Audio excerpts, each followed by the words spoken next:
100.9 FM so any na enne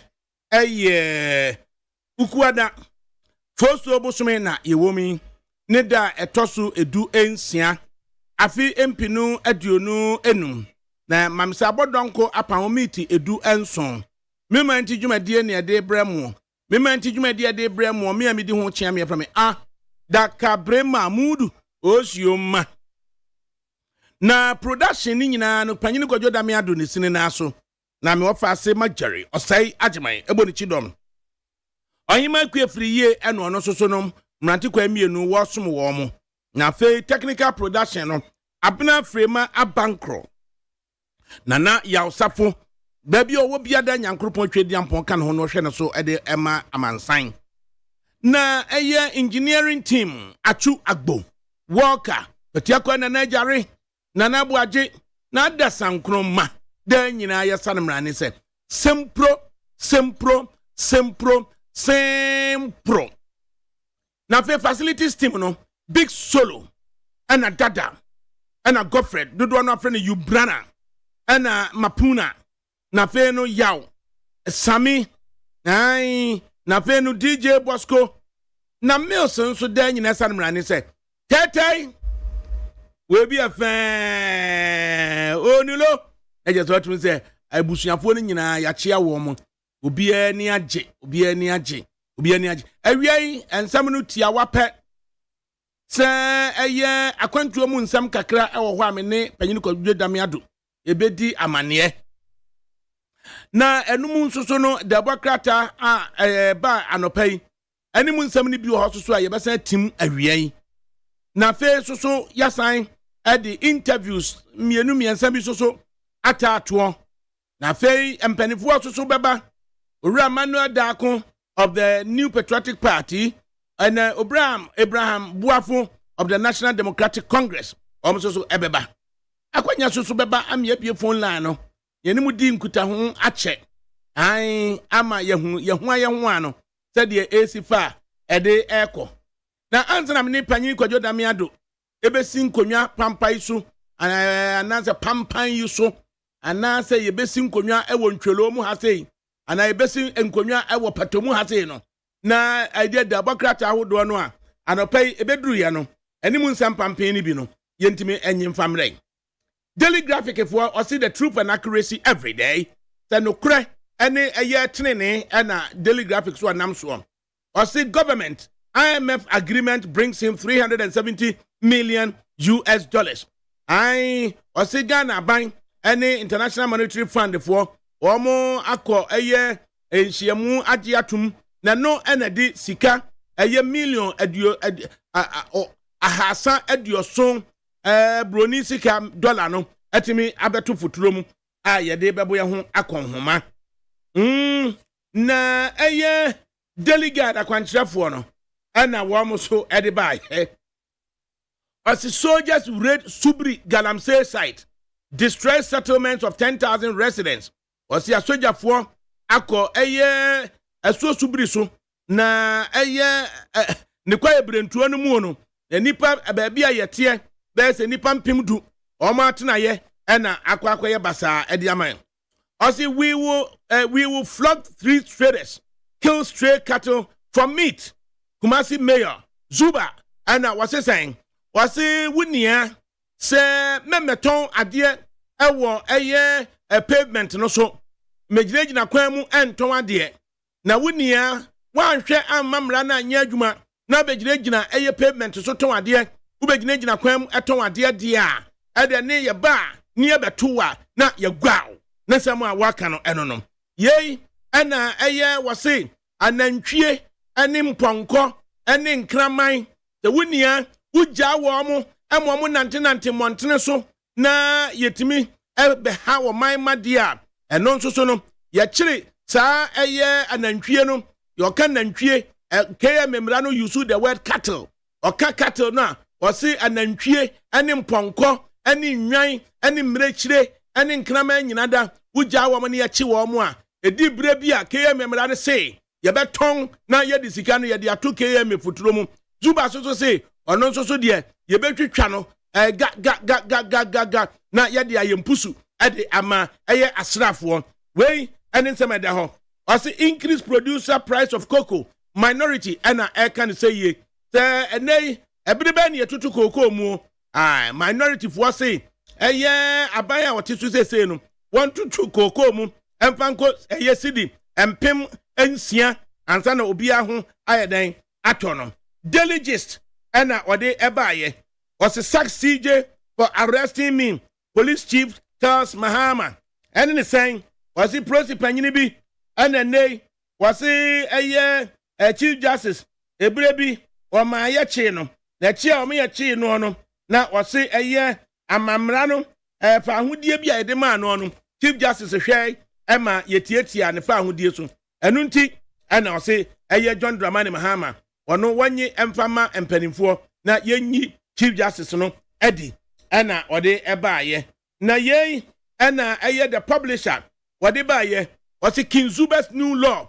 My men will flog Kumasi traders like school kids for selling on pavement.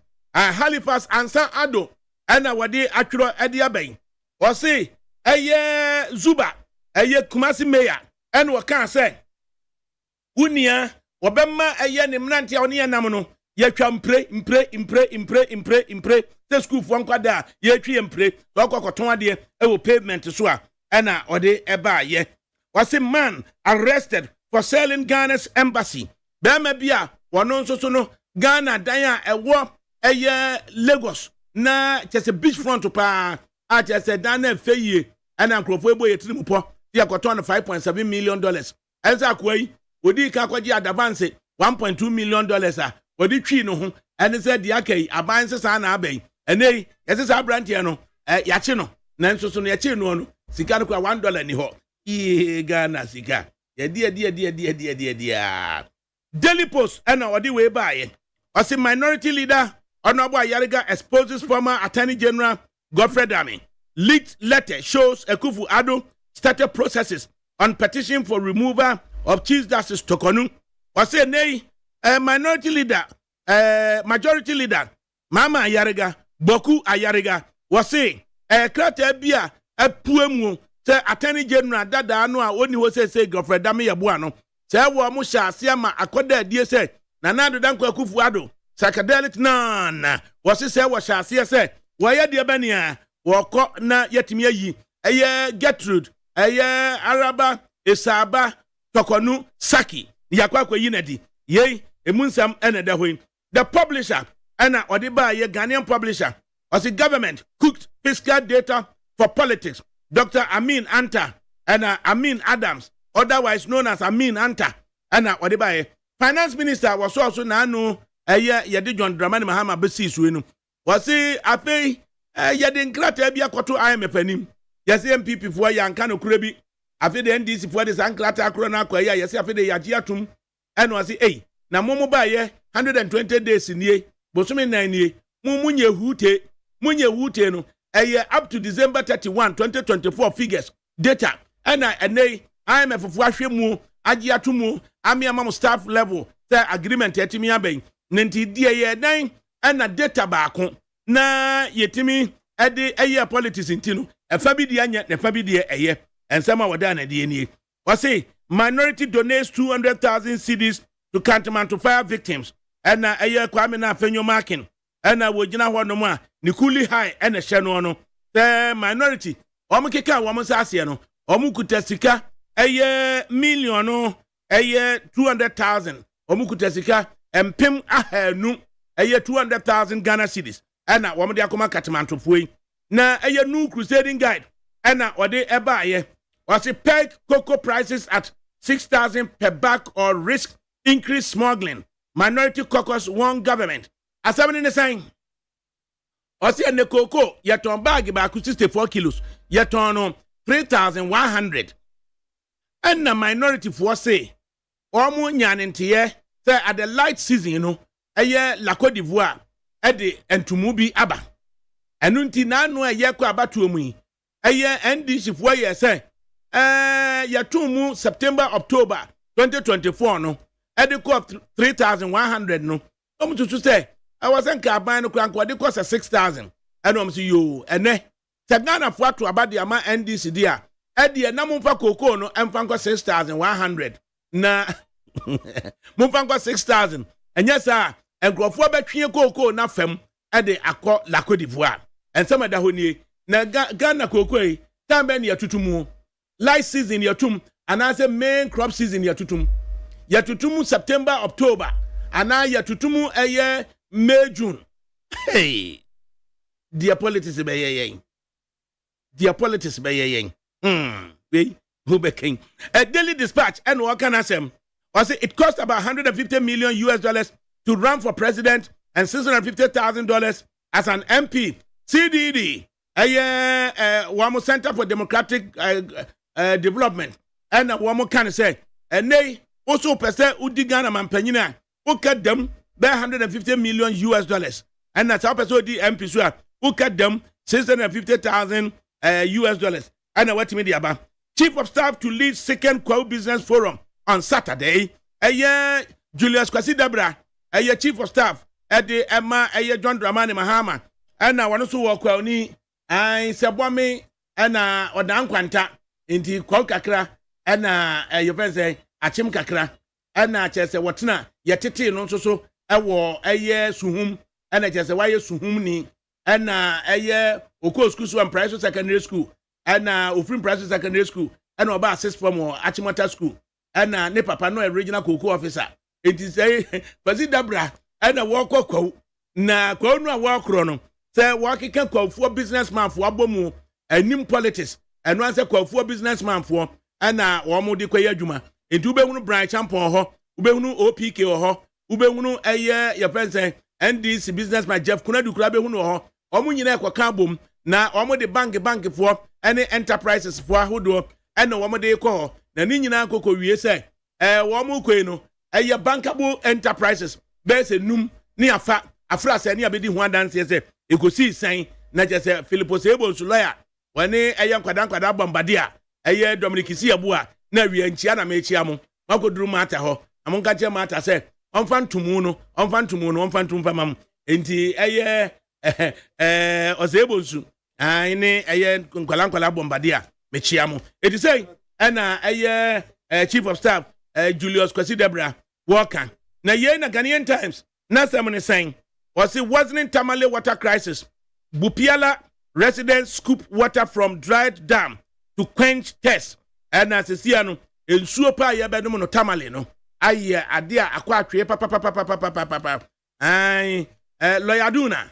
Na wafena Haruna Wankasa. Bekahu bibi mayenti. Yenyan suonu mo Tamale. Na yahun intimi entoying. Enti, aye, akwantimvin enkomo. Akwantimvin komo. And do so. As every so okay. Let us say, aye. Say, Penuka Jonamiado. Aye, I could say free, sense I'm free, ma.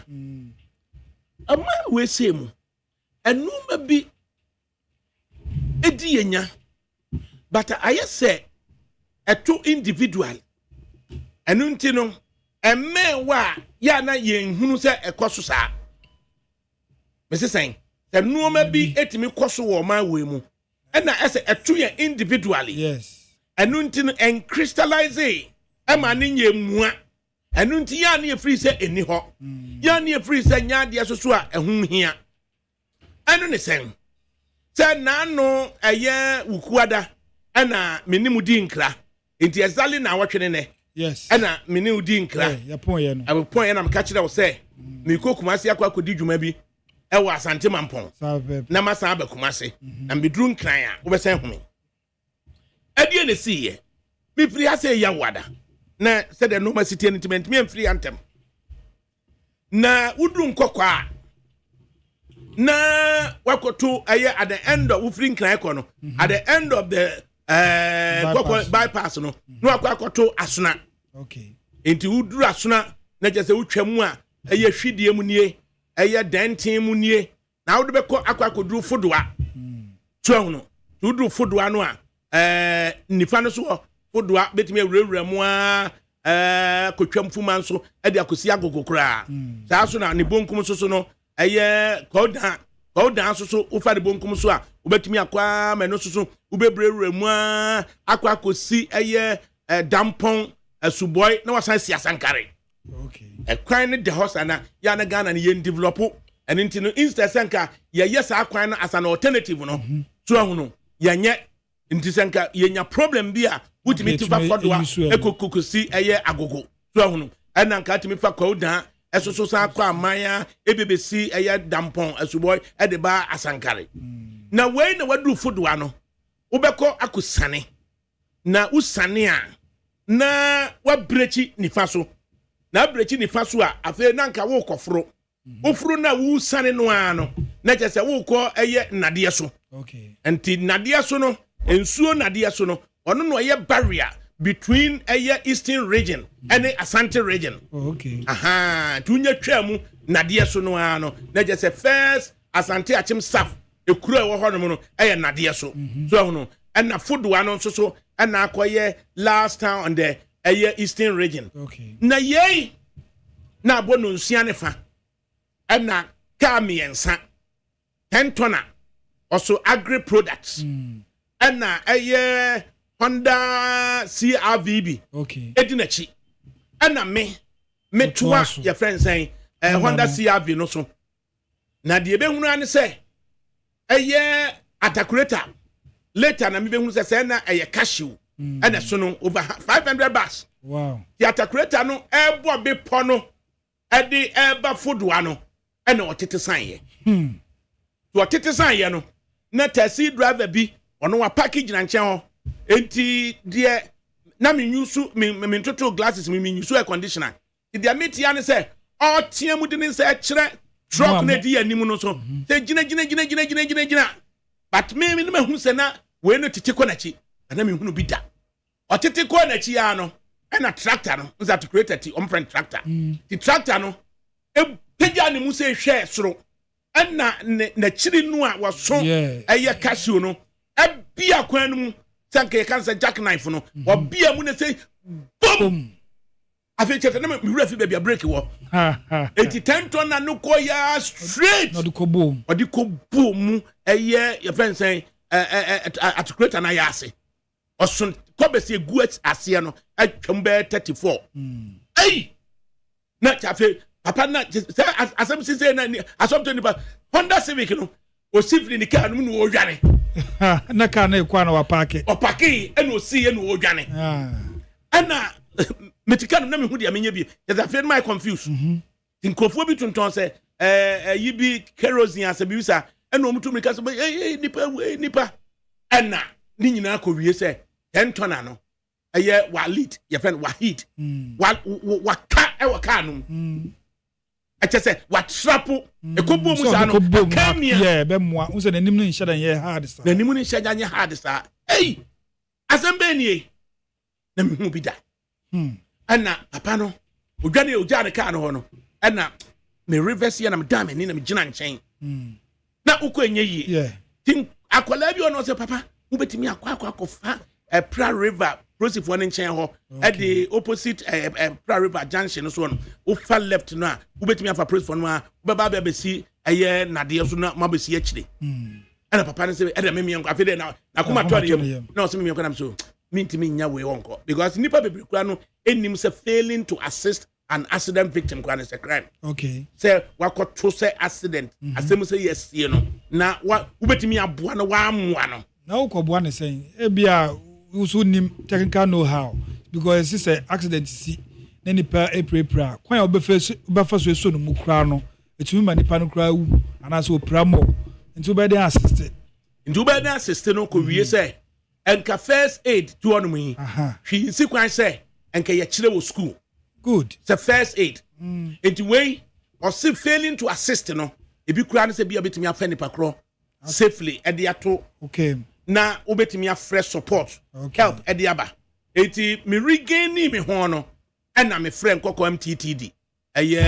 Mr. Asante na mse bo nyame so asem ni phone so amomu mienu na ofa no sakura am sakura na de dia yami o na me report man asem say na asie na so okay da me fresh fire na ambulance and kokko police Mr. Asante woni team no enti o se da me fresh fire na ambulance and na sa mandatory towing levy yes yempe that truck no sin kokko ho and o say truck no na ahoden ni mu saa nti eventually no me frɛ Eric ewo konongo akwai na aka mu and Eric yes say papa me frɛ me driver no na yetu abasisi a na omo no na de no na ye Volvo no 33 ton no and o simate afi and cars ehase na die etwa me nsunum I'm not just 6:30 because by the time I'm placing call to Mr. Santino, na 6:39. Okay. And go MTT no.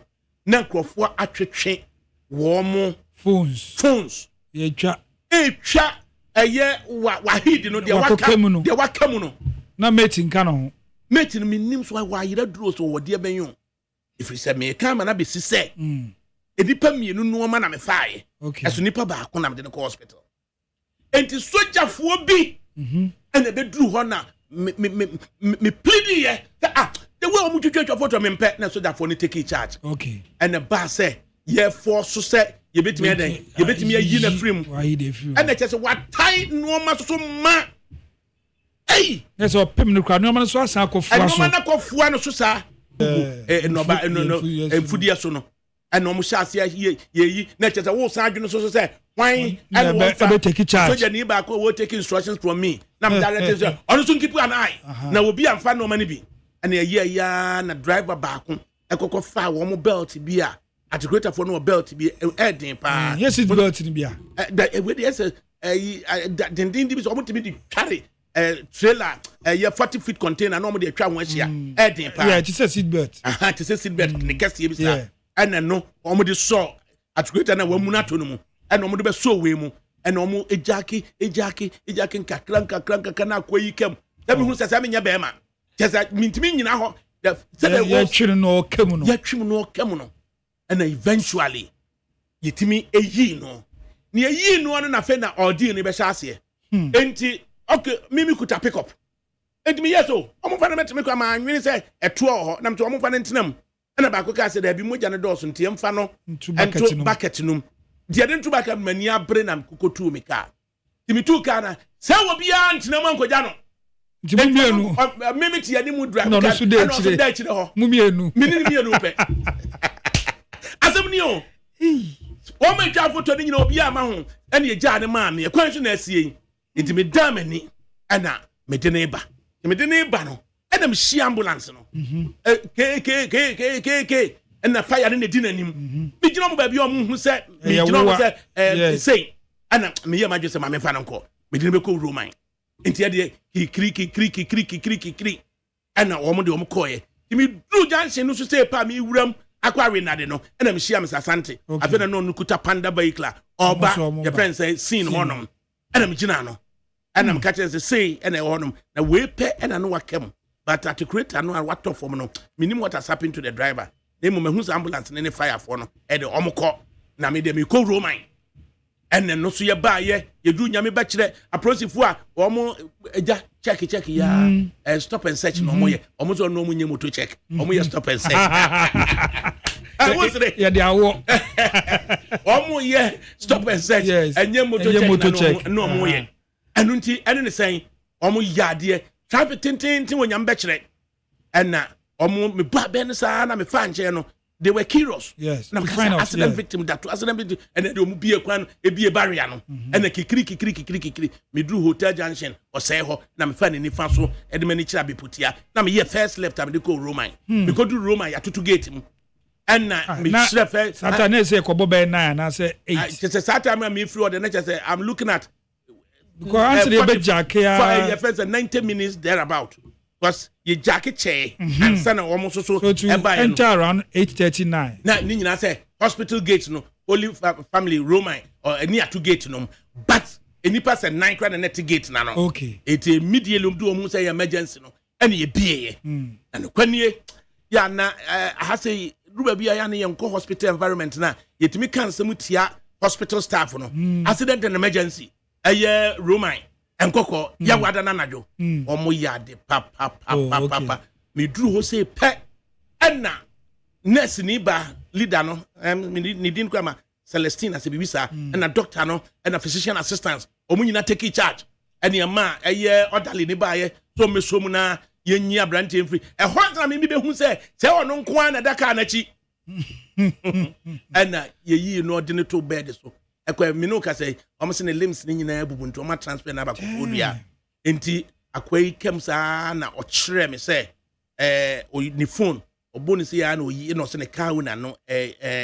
number ni enti omo di phone am ne ho eno mo ma me bag mienu so ane ni mate ne fa he o wa yire dura na because dia ko bom sa dia ka mate onso ontumi escape sa ontumi na net front enti o fa he fa ana bia mate side na mpem yi ti sa na driver side ne enti no fa he fa no wa assist driver no o wa he se bia ye hihye enti wotumi esi fom enti o si fom no na wato wuram eba ne sa o mu ko gina dom num ehwe ne ekoso yes unya accident first ye o se wewu yes enya hwe se uni nipa na wona o gina wona na unu bi da o me hu bi da sa bom beginning banyan onso awu wadwan se wewu enti no afi be gina baby a se am I still alive me ofia na enti wo ti se nkofo kasa bebre me bi ato pen yeah moto na me ne me guy ba ko eti moto so ewo kaso amanfro ye free kaso na eba ye kodi fufuo enye fufu adam so na ye eba enti me na me ride na amanfro wa eba branch eru amanfro sa na afi na kofo ye kwan no asphalt first lane eguso na ka the other side no na tina ye na no eyusu the same lane contract flow good enti eba branch no na kia track bia wolo du nsuo pure water sachet once no so branch nti efu so ebetumi mefu so betumi akọ ansa na waba nti o twa ne sie na me de pem the tire no nti pem gbanyan ne kukuru mu ye na da form ti na to se mewu begin no nti sa na tie bibi je gban wo se woni so brew because bag mienu aha na your friend say o say anini mate and I just said no she comes to me musa so mate at least on do hospital into o kire me ne kawo na no number no the frey ya na nko but the kire na me nya kawo na no me nya no alaji and of fire na catch so say and was say sir I'm saying into Nkoko Holy Family your friend say Roma or accident and emergency and so na call back ko san ba the phone so am final obi am say there nurse no see afedie me catch the nurse if we need doctor for say me pack me car ni aba tell me there me there kosi accident emergency me pack ye me see abonte security ni susu mo my friend pack the car na just say who dwane she said my friend pack the car the other side close at the I'm so I didn't say me person me pack you me say pack the car the baby a watch them say me pack no e why you say cool the sack be mintimi nko bi me kwa mapem say o no person me fan ko hye na just say mentimi anwane me I said it I say now what the heck? I fed you quite bien and know the faithful words. You don't know it's an offense? No, it's a dear you. Offense is said then. So what do you apply for Abba Hospital? It's an offense. I fed you quite to me. But we are doctor when you are bro, when you are human. You got to remember say, Pamucho, doctor for next for offense man my committee. Obu say inside. It's open him near cause about say. Obu say dey basam. After kwani say me pack can na ma come to an offense in you detain me ma me nko. Hey. That's what? Afina omo doctor ne buy. No ya ade bi. Enko bi aye na dwuma sankeye. Em say na physician assistants mienu. And a nurse for mienu. And a doctor ne buy. And obusa physician assistant na he was at the helm. Say steps ben na o take into all can nyina body tinko we no busa the other person say what your dear or say oh yeah and I say Annie and I say be an next time na obi into sa steps here we take no suane ye next for nyina bo oh she was a young woman between 35 38 thereabout into a church room nyina Send just an nani bubu up to dwe and then it was accident yan papa enti ave just a meme dia no kwa na yesi yendi team no ave na just say na nurse ba kunya ebre and now explain it to me I want to see yesi akwa kutwa x-ray you buy a card when you can buy a card when sika na yɛde kɔtwa x-ray no nti family member bia ma ne ma wo kwa ɛbɛba bɛyɛ burden on us yeah ɛno nti no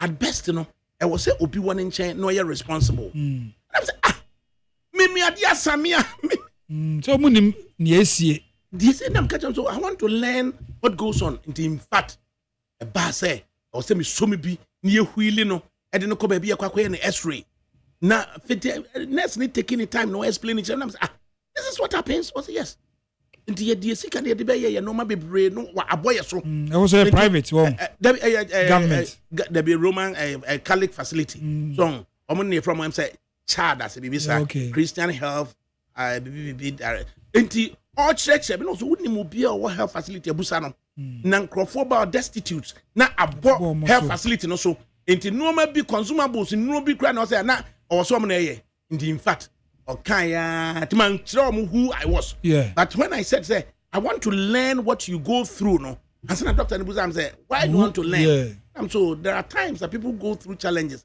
now where that when you su ya na me no ma me bufu you say it's an offense say offense dem my day eventually when you call me not just say was say me kakra damboto mu no me yi 500 cedis a deposit me details ma wo mo say so mu hia more money this almost so say omunye allowed some bejiska every me was say yeah jiska say be na so wo dem slow say in fact me also no man na me nya calls because me say place information on the VIP platform into the drivers on my neck calling to say there was some say and I'm catch unim see I was coordinating or movement say na media and one person boy me sika put me nyina na only 500 emfanto omu hia extra but gawo na say obesoma nipa ameyaba and sana he release him na nuna mama ibusa say how many strangers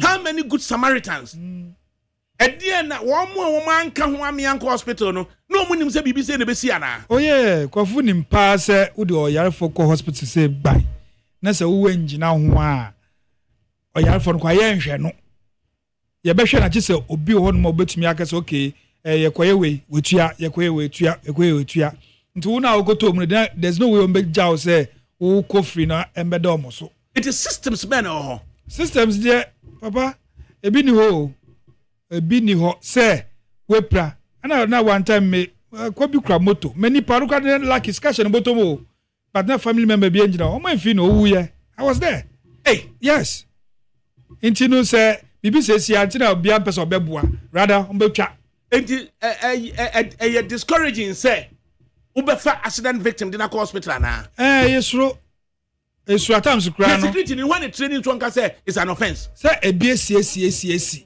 won ebi nti our experience won so be all the victim bi ba sa pe fum na nipa na yi film because ye ne busu eni hospital ebi su kwa mukọ robin na bibi say na bibi aden ye ni systems that betimi a check say me ba na me kasa there's been an accident on the highway into omukọ bi omonhwe na more victims may come na ye ntimi check either with the police or with fire or with ambulance services say manya call be say accident bi asi ha na doctor na afin the doctor and go for police and find out and say why it ni anya ne den ti say systems in there is say make sure say be build it because elsewhere if a year juma pa as in so be bia just say next time nya akwantimfi suban say bia men hospital wa na say me nyimani no per your level untumi enji wo hu mfirim na me nam kwan so dai so me so asem to me enu ne asem no ni nyame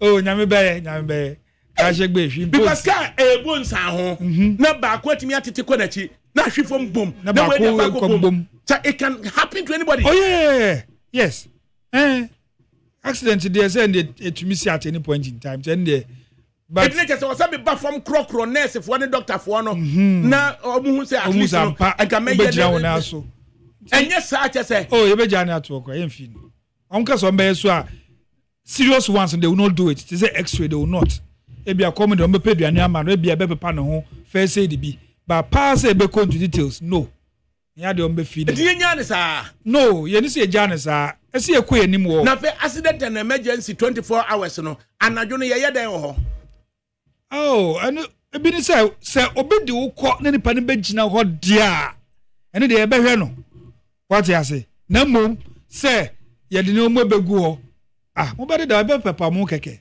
ye wo mo pa ne bia to cure the pain no ebe ja mo sa asadet ye me see me gina guy be we free we just like that sir enti amani hunu say they say me 500 me kwajim free one they are come and they say fees be the lie you can wo house the fees be the lie sir and they are can say afedie ya ma me kwa discharge me wo hospital ho say discharge me na fedie me ba na me dru asuna na traffic no abaki up because of the accident tesem krakwa na si yes and I make it to say you wo bom kwa betimi afa your friend saying fodua akosi agogo ye wo bom kwa na betimi afa kwaudan atimi akwa akosi asankare o na ye papa de so but enkro tell kwa no so ti ye bo na ye mo trouble sa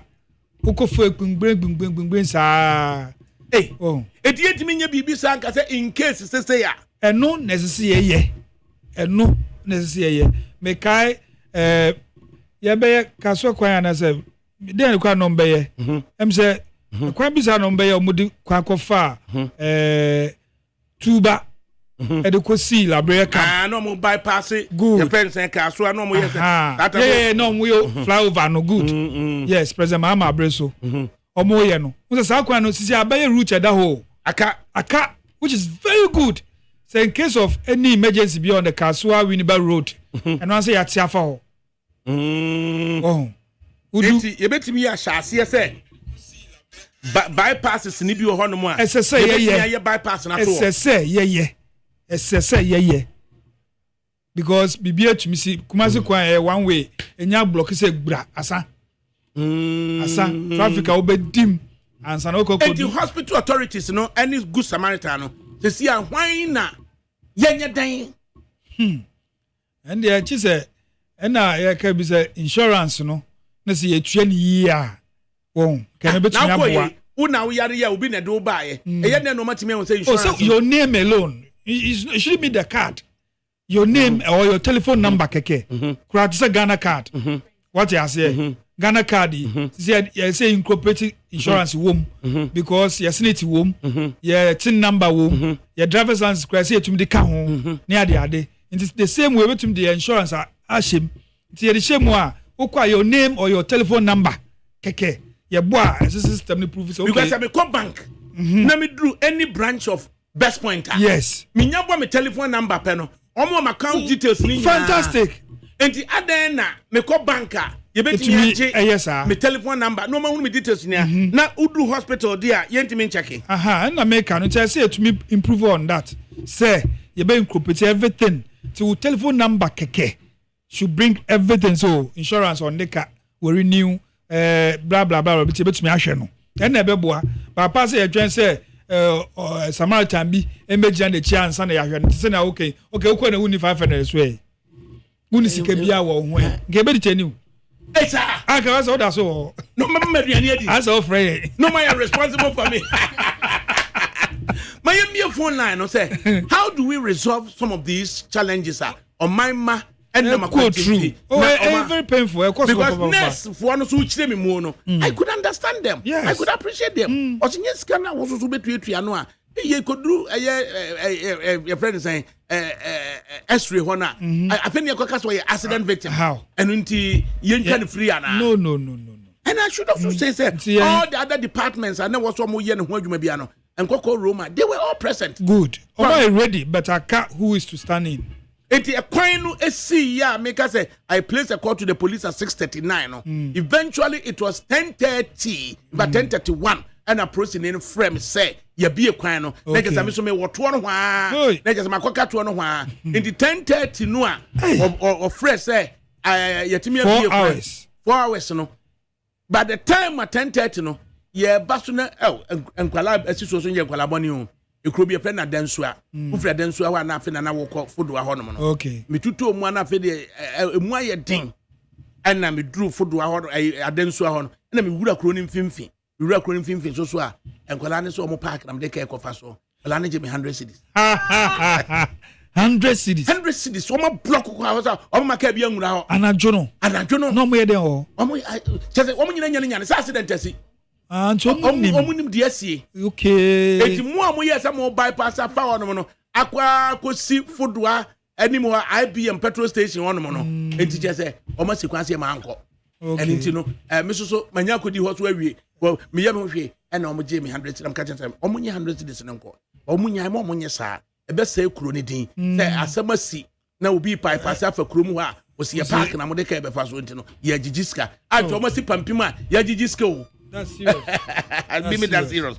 Give me a phone line. Near Musa was how do we resolve some of these challenges in our system? Say, would they accident? And that's some kind of car, Prince Baba Jimmy. Mr. Ufre, go best in Yamaminko. As much to me, as much to me. But did you know, sir, how the accident victim at hospital you could be detained? Say, would you know, the tweet and Honkana? No, him. No, and I make no say, Obi and do what you cry, Nipaya man and co. Give me a phone line and find out. Do people go through such challenges? And now, how do we resolve it?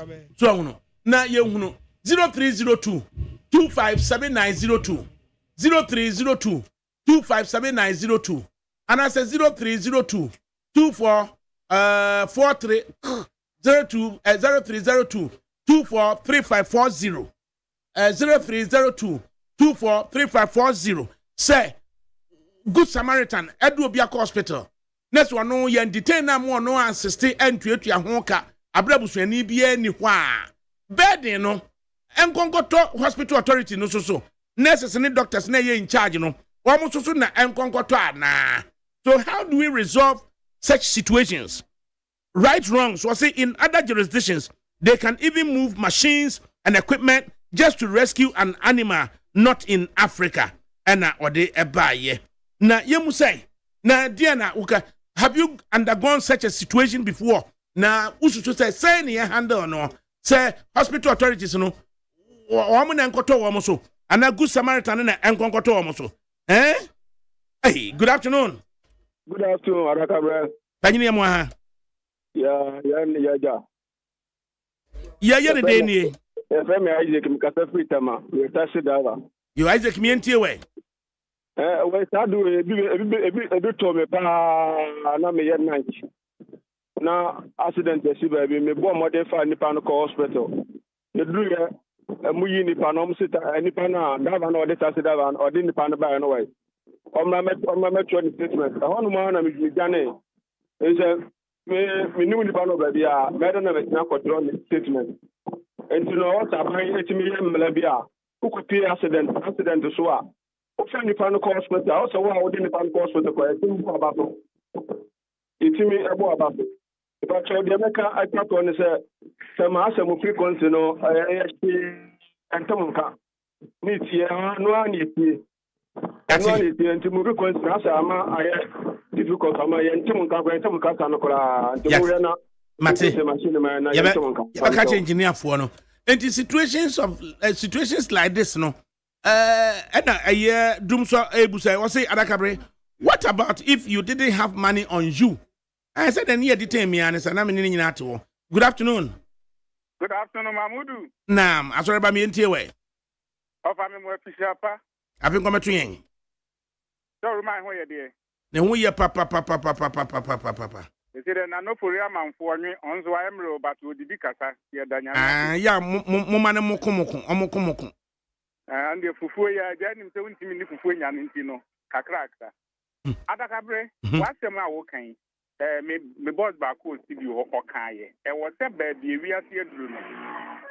It is the Ghana card, Abbey Bibiano. And what's that? Why a driver now? If you are Timamuni, now be beer, who can so near advice here, say, who to Quanya. Ghana card, ADAKABRI 3 weeks ago. I saw my estate, first we are sorry for police station view when I'm shop for. I'm a papa 6:30. Boy, soon I'm Quahona. Car ball back. And my back, the emotion on no substance, no mean sorry. ADAKABRI me and Casa, he did not catch the 7.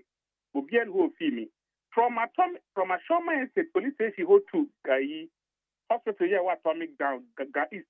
sabi metumetu mirika korako me gina ka bia mfanti ba police station am ni police ba ko di ko no say an say wa de ne be kono wona wo ko take care of everything no ko church bibia ni ade adakabre nunti na say especially Ghana for bitri mu ya ide adakabre de 2 weeks se me asore ba na se mi nkuta sika ni bia why na me yenti ya nyamre bi e kire say me gina asese me Ghana card me health insurance me everything ewom enti BBC tanya accident nko adakabre wani so betima biri obi dumfo bi do beko ye bo e do card de semu ye bo number said ye okanya nanka bibia banti ye betre politicians say baby e do no nanka ba omi na betima be sa de we na anye ye stra ye wura jon mama Ghana card no mo hwani mfa sa ne mani nyina enwu su se de be ya Ghana papa ye no because Ghana de adakabre ye at all times no keep Ghana card on you.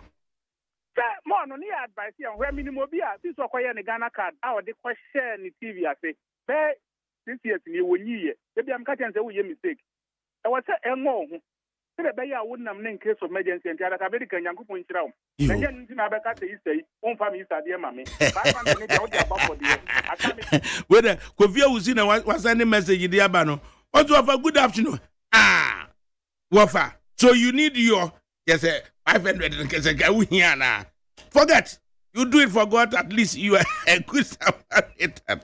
Evangelist Fifi Otu Wilson, whatsoever, you are doing true radio, but you should have identified yourself at the hospital. God bless you for saving the guy's life.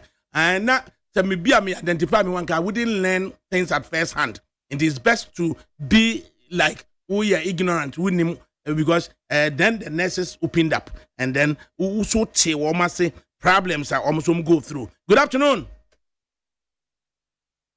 Hello. Anunti yebusa yenipa owohonum say 0302 257902 0302 257902 na yebusa say good Samaritan or do obi ko hospital na ye detain say this one no initial medication any services I be provide no ono nhwe no ontuatua no assist hospital authorities na oniska ye be den na say ye nya susu a hospital nurses ni doctors no ye ta just how na the two amoso ana e de na betimi aye de sia no. Good afternoon Mahmudu. Naam. Adakabri. Good afternoon. Good afternoon, sir. Aja oni mi wi ase boko de. Boni bi ani akwam. Ya frame anom kas African Tamantule 70. Right. Adakabri na de okọ mi di mu e ho na abubu eri nyina ho ni mi free na de so fodo ane anteno ne ho no de me lai mu pa.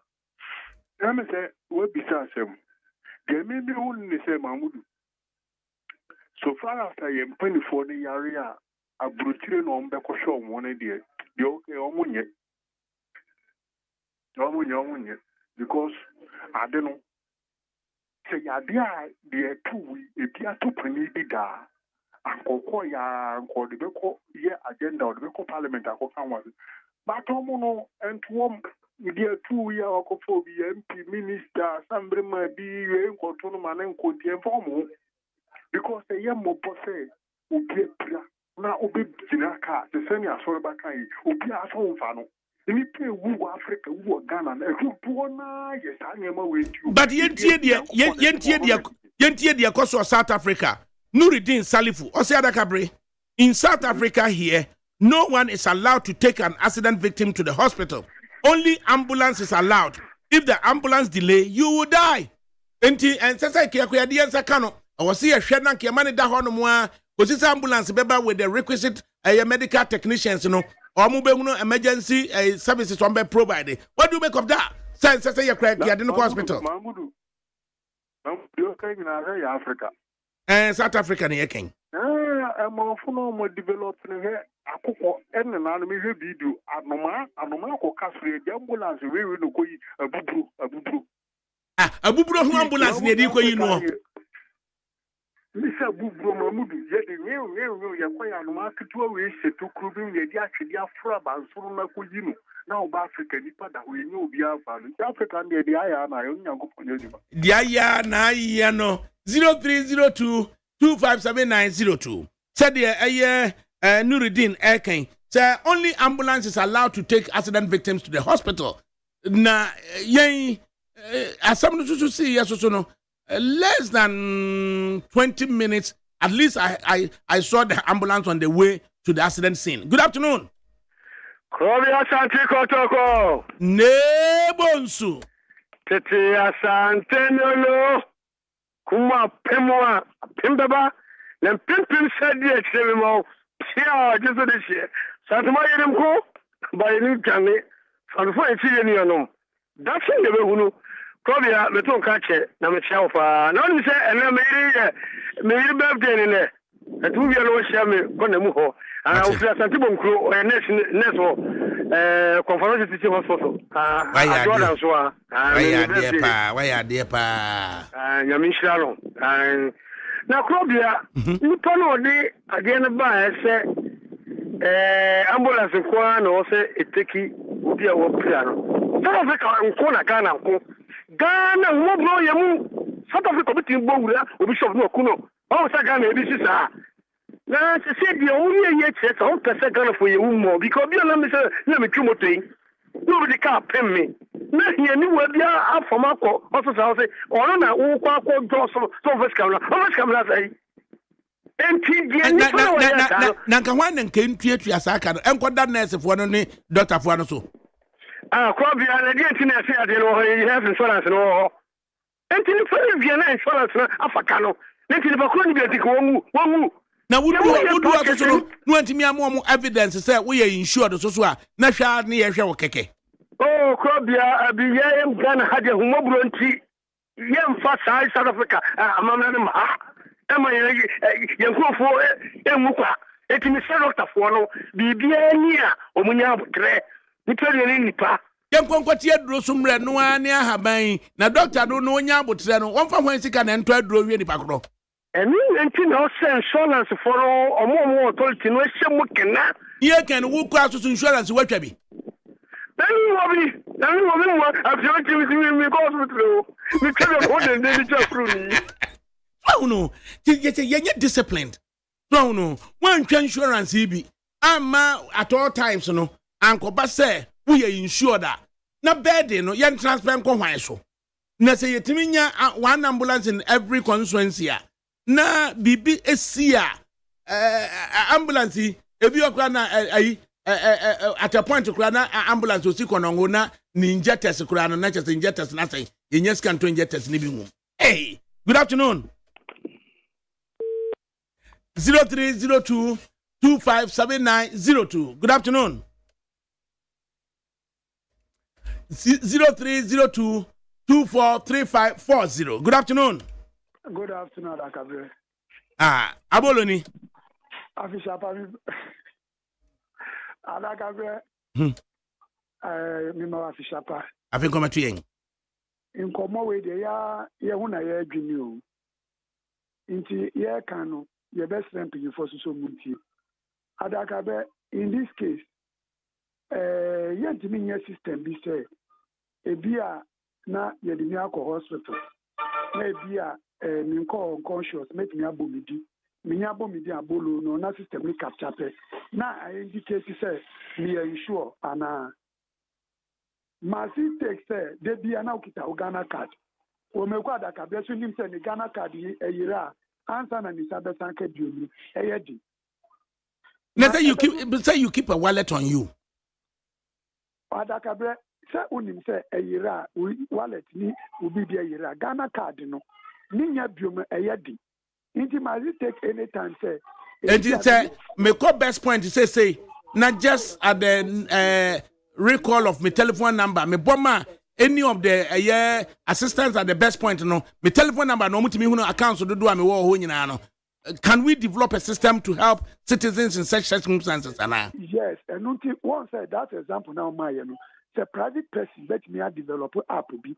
Net me phone number, bet me you do to Saba. How much more the state?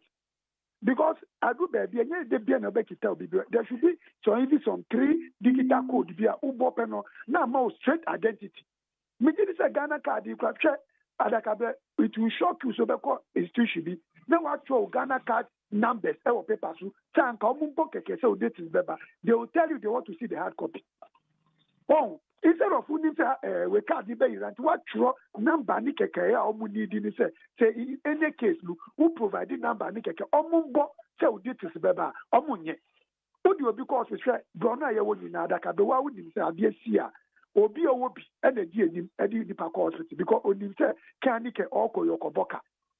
It's true. Adaka be it ya dey see in area we say no be ekwechiri.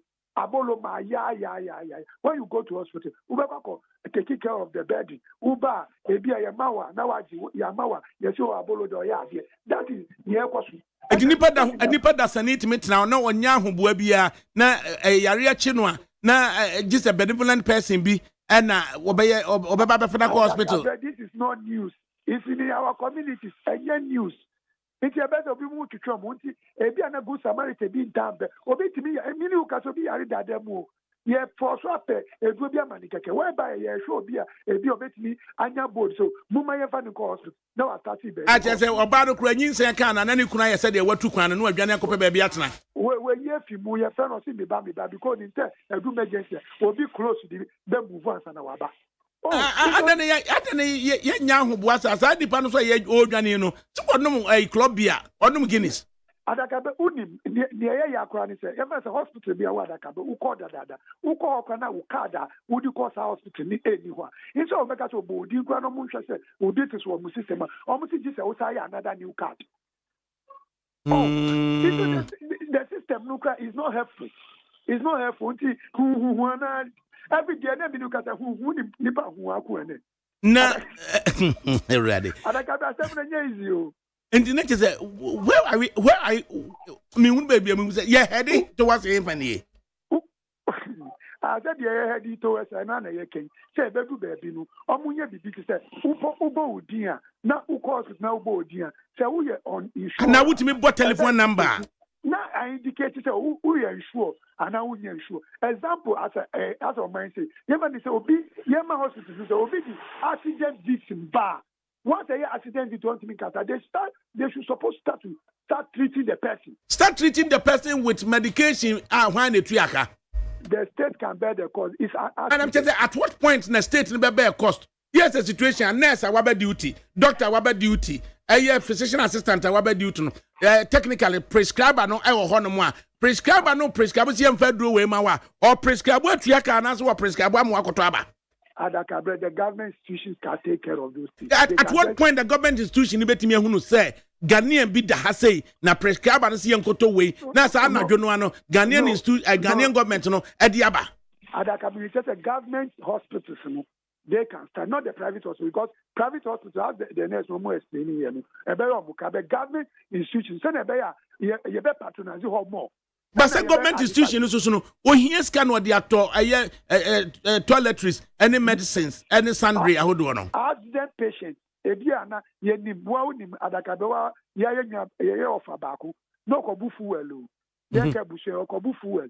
Ene kotu no. But na so. It is accident in the bar. Mu de multi patient. Who ni pakro.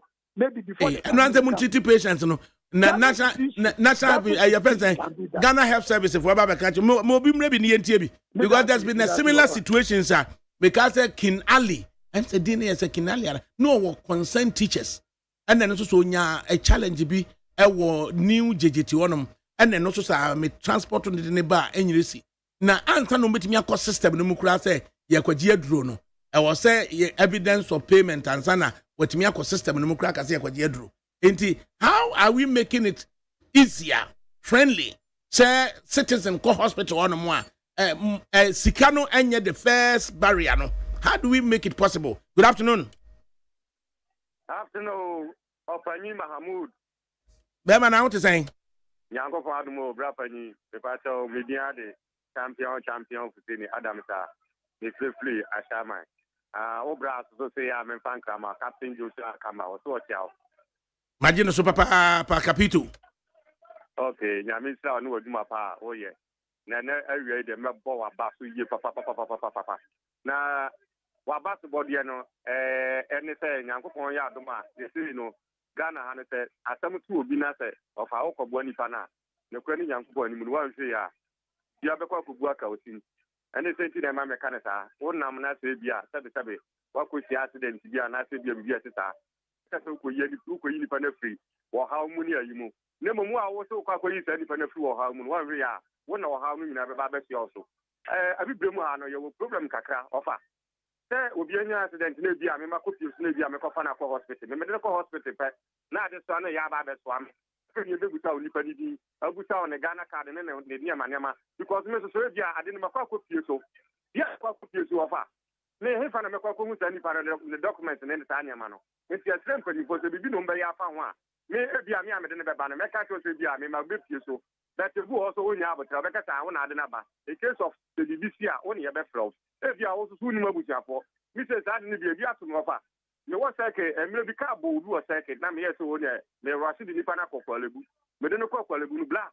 me ko bi e question say busa me akura no idi ni na eh ase na me kura na me ho so obi a me koye papa no eti me kura no me ye brabade girl free hospital o mu ka sa de tie me san fa na bla na me sit dabi ade we me ye place mistake na say girl ko free mu de say am na asama so me eti ma mi dwane da girl no then again it wo wuyo to ye do Nyankopon pe ni eti enema bi ho ma stress doctors no o mu hwe enema bi o mu ba gi ansa me say me ba na me ye bushani bia papa ye na me koye na bia ko bu aka besuma eye wo ha bebre ene o program ya o de ba Nyankopon sra amanfo frezi sa ne ma na pa eso koye mo be fa so mo be ba o me ba be ka atamno na akoye bu ate bidi enti Nyankopon sra pa ne waduma pa o ye me said usi ye waduma no Nyankopon so wo ho ade ho akatua papa be ma o enti nyame ka ho me da bye bye 0302 257902 say one omni good Samaritan din crofo call hospitals na omkoduru wa near detain wo say they should assist in terms of say yes you carry nipa na cross akoye no adwuma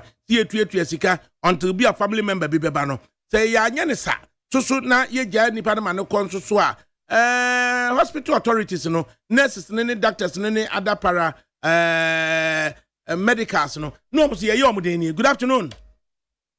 Good afternoon, Wafa ADAKABRI. Bema ya just na what saying. Oh, Wafa Adom and Paibo and Yashi, Mihoye Pa. Migi say on so no word for no pound for Ubia and Hoye. Me tie we. Wafa where Wafa say Nana Amwa Kwa, Mekatafi Esbueni. Wafa, do a mra, and what said Yem pain for an etnasi. No moon says, they say no, but the Ghana Yasi Echo Dicata. Bibia abefo ese ekoso enti awo se omtimu se the say no se obidi obi call hospital je tekwan bi fa se nipa no ada say the fingerprint ebesi machine do so na yi ni information na aba ni esi titiri ahwe nipa no sene se ebia na okosi nipa no e kwan so ana ebia bibia to na wo so pe agi nipa no nkwa unim no ba bia unyi ni busuani na yesi scan se ahwe nipa ko na this is new a banner saying the same people what you actually wanted to any people. And the same person for you on that shit you always dash on. Omuni Sani will say, I will say a Vigano, J persistent beer, so you do be by I start beer. Jeppacum said the first Ashano and Sunday your defense is scanners in the BBC. Then before that, I see it to me, beer, or finger put a machine is what. The unfortunate beer, a never because you're gonna card. And DVL for our system and that's a ultra right the more of a text message to offer you and of course our Accra and they can have a beer. Then as a help system and I say, oh man, can I know you intimate trans say in a year now. Yeah, do information after fingerprint. Yeah, you just have your fingerprint. Oh, ecosystem. No, the two are your board, dear, information about new kind of pass offer. And they do say against animal because Obi Yale now for the Cabot and open independent one now for the new Bushani and now she no continue now then the quality as it can session in Pacona. I then we say what you can in Pacono. The person no quite no more man and say, if you ask the corner, if you ask you go by, you ask the ultimate can I say people to classy, no you may be about what we move on. No uncle Dick lie so and send when I share and I said this was ready to be our one organ offer.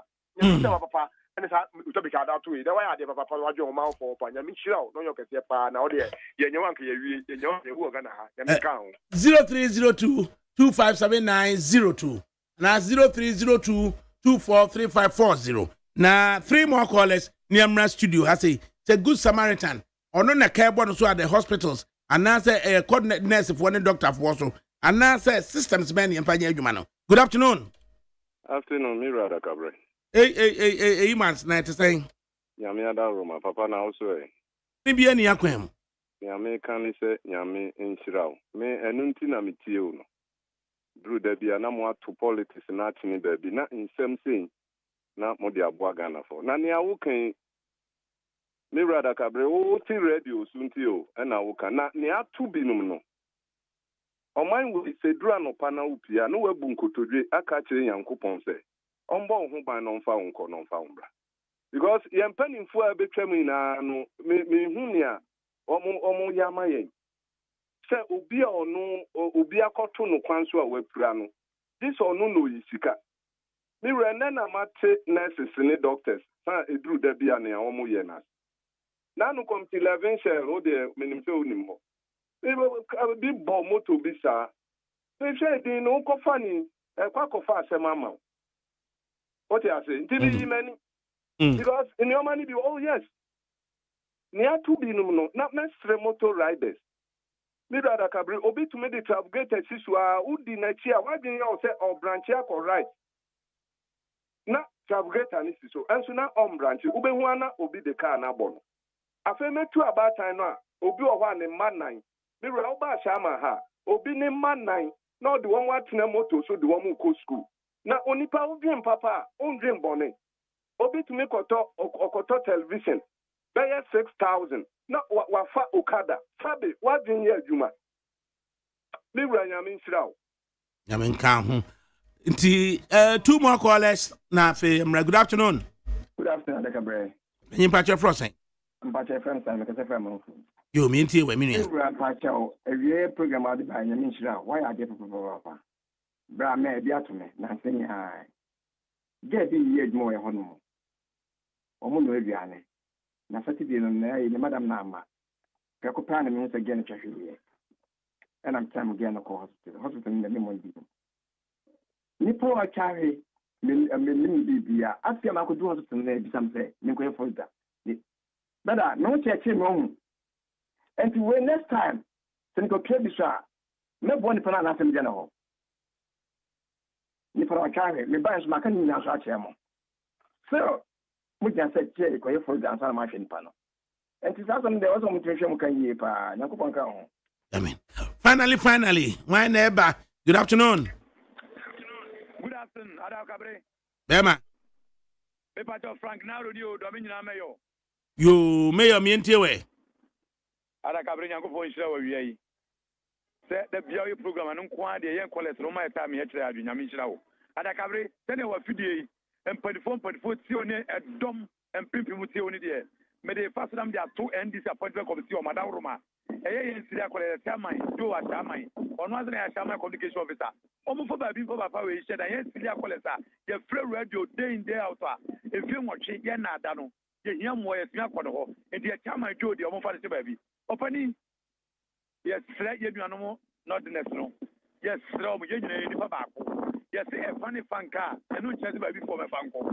Minua mo kwa ko sita pen mo ko Yanka no ho asem ne yanka no ho asem fache yanka no ho asem ne right eti yamra to the studios na yenye Manuel Darko of the New Patriotic Party ono so nadwene ewo eye dilemma of the Good Samaritan and the dilemma of the hospital staff na yenti say Good Samaritan de Ubiko Hospital ne challenges are o face say ye detain no kusi say ye benya family member bi amana ba assist and now say ono so hospital authorities so makwan manager omo ho a na ho burden and ho cost so no abeto omo so no.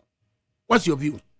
Over mitie wabejo we omo a wo frɛ omo sisia afrefo na omo frɛ besi dwumedie mu mitia aso everybody is saying the same thing say obi ekonya akwanhia na say ukobua na say wona wakofa adesu bia de aba wo so ena yesi nipa so nkwa ehun so hia enti media de meka ne say previous government as a obi eni ho a waye enhihye bi afa bibisa ho but going forward yesi ebehwe na say aban betimi ati fotuo bi e de ato ho senya in case obi konya akwanhia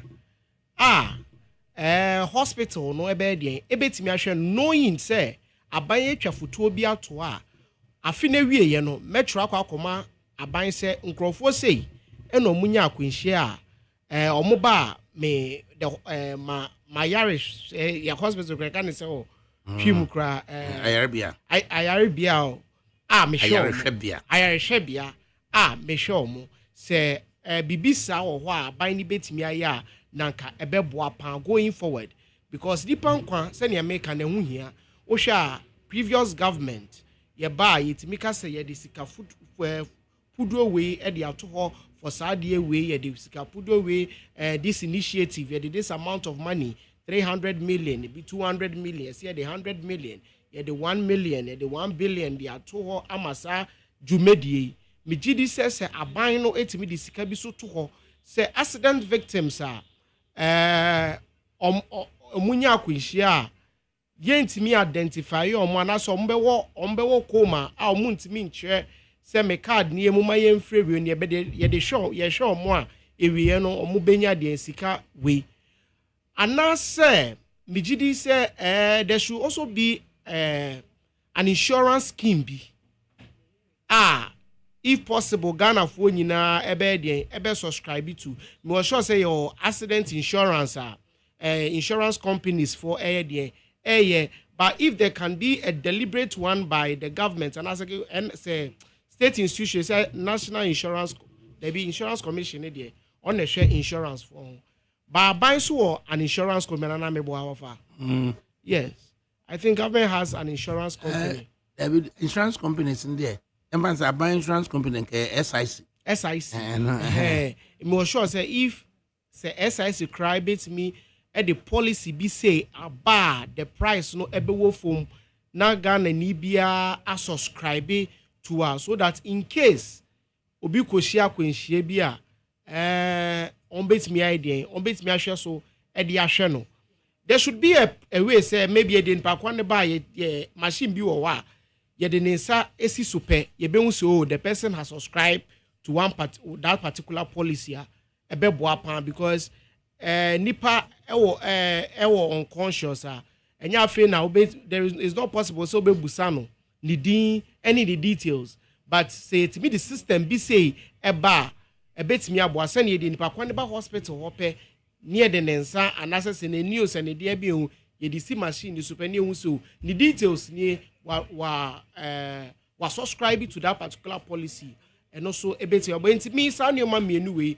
na me hwa say aban hwe na oya ebeti ma de edi kan say aban beti futuo bi ode beto ho say in case obitimi obi ekọ bebi no konya akwanhia ye di ebeyi bi de edi ahwe say nipa kro no and I said there should be an insurance policy by the state insurance company the price will be so low senior obi konya akwanhie betimi the training ben ye dem hospital security obetimi abeka kire good samaritan say it's an offense say would obi aba aminim Ghana mre mu se bibi sa wo say yes say say training ben ya na ye dem ma wo mu ekasa edema say we hospital security one authorized will say good samaritan bi do obi aba na okotena kam kwa wo free say odwane aja victim na bo hospital authorities so it would me beka say a offense say wodi nipa kona banti I'm sorry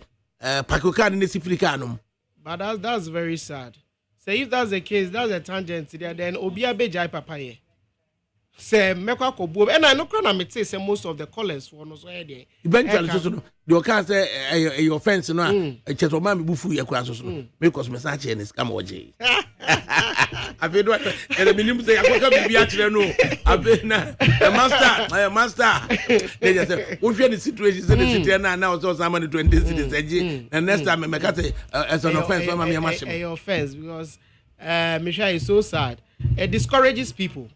It discourages people. And I was from where so uncomfort me back home more untimely death just because of this part. Because if I can't buy for or drink, I'm a mini number for any paid in alcohol hospital. But the local hospital say council near day by day. Yesterday, Baba to me. So I said the mammy die in the park corona, so Becca baby and now Onka baby. And I believe, say, this is an MD kind of policy new way now by a bit, Sababits may be bisa, so I beboa. And now, aside a buying side, no, so yes, so we should also subscribe to insurance policies. You're disciplined enough. Yes. We believe he said we should subscribe to insurance policies. Send a bit me a in the case of these issues. And sometimes to once I just obey me in insurance to create a rate of 1 cedi a day. Yes. 1 cedi a day say bibi towa who present warm card selected hospitals. Yes. So necessity a dear bema with me in your policy about 1 cedi a day. Now because say menye. I dare so a discouraging crop for their claims. Under this, so there are some insurance companies after all these payments, the bedroom say okwakwaju claim and ada ne bo achibidin. It's also discouraging crop for when it comes to subscription to these insurance policies now. Claims. It's not just nke benya enka Consumer Protection Agency and now say National Insurance Commission and na air publish companies, insurance companies are prompt with their claims. Yes, me did say bibisa so no so beboa. Say these state institutions, it me say reward they announce every time be more praise this companies, insurance companies or mutual claims beboa sania obi abepese okwakoye insurance with these companies because say me the company ekwakoye ejuma na at the end of the day assemble to me they hardly come to my aid there. Then I believe says they are buying an as a state institution aye we are praising no me kwon nche no mu beboa enti me gidi says na working so say ye hwe ne ye so no so ebeboa pa right yam anwene another issue and in the same KMA and new mayor awaba ye Zuba and na se me nyina ne say me enton ade o pavement na e ba be decongestion na mu nyina ye mamomre na momfa nsori free pavement no so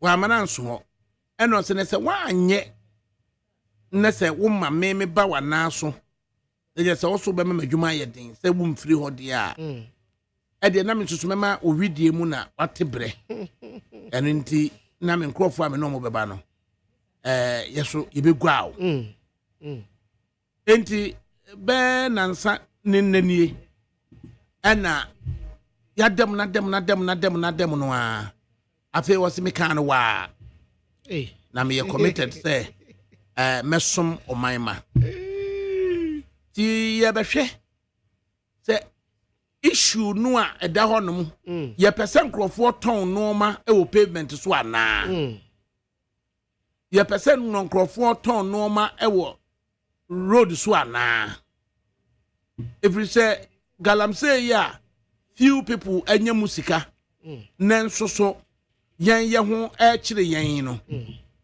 ekoko wie say ya na ye focus on how to solve the problem and now you focus e wa somewhere be kan wano be fom ho ana enti enei oseme kan no wa no so kan no wa yi no ogusususu eye mayor no why na akira adwene kwan ye betimi afa so a omo eton no ma wo street mu omo eton no ma pavement mu ye betimi asia no awofa me da say mama fa kwenye isu enfanchia the former vice president Dr. Alhaji Mahmoud Bawumia ene ne ho kanfo eje Haji Samira Bawumia Atiki Yakubu so si otie ye na wie nti ono so me de intia sonko e de mano Atiki Yakubu the next national youth organizer ma the new patriotic party inshallah denchemu so Atiki Yakubu or worry recently Atiki Yakubu yes ono a oso be dey or bad as the next national youth organizer of the New Patriotic Party. What's it say tall? Without saying ADAKABRI tall. Offer no me den ka we kwa komano. Offer. Me gidi say Ghana your mind bia. Yede emra ene di ejuma. There has to be discipline in this country. Me gidi sir. But once I was say you have discipline in the country, who apply the discipline? I was say offer emra kwan so and they apply that particular discipline. The KMA boss, me share video no several times.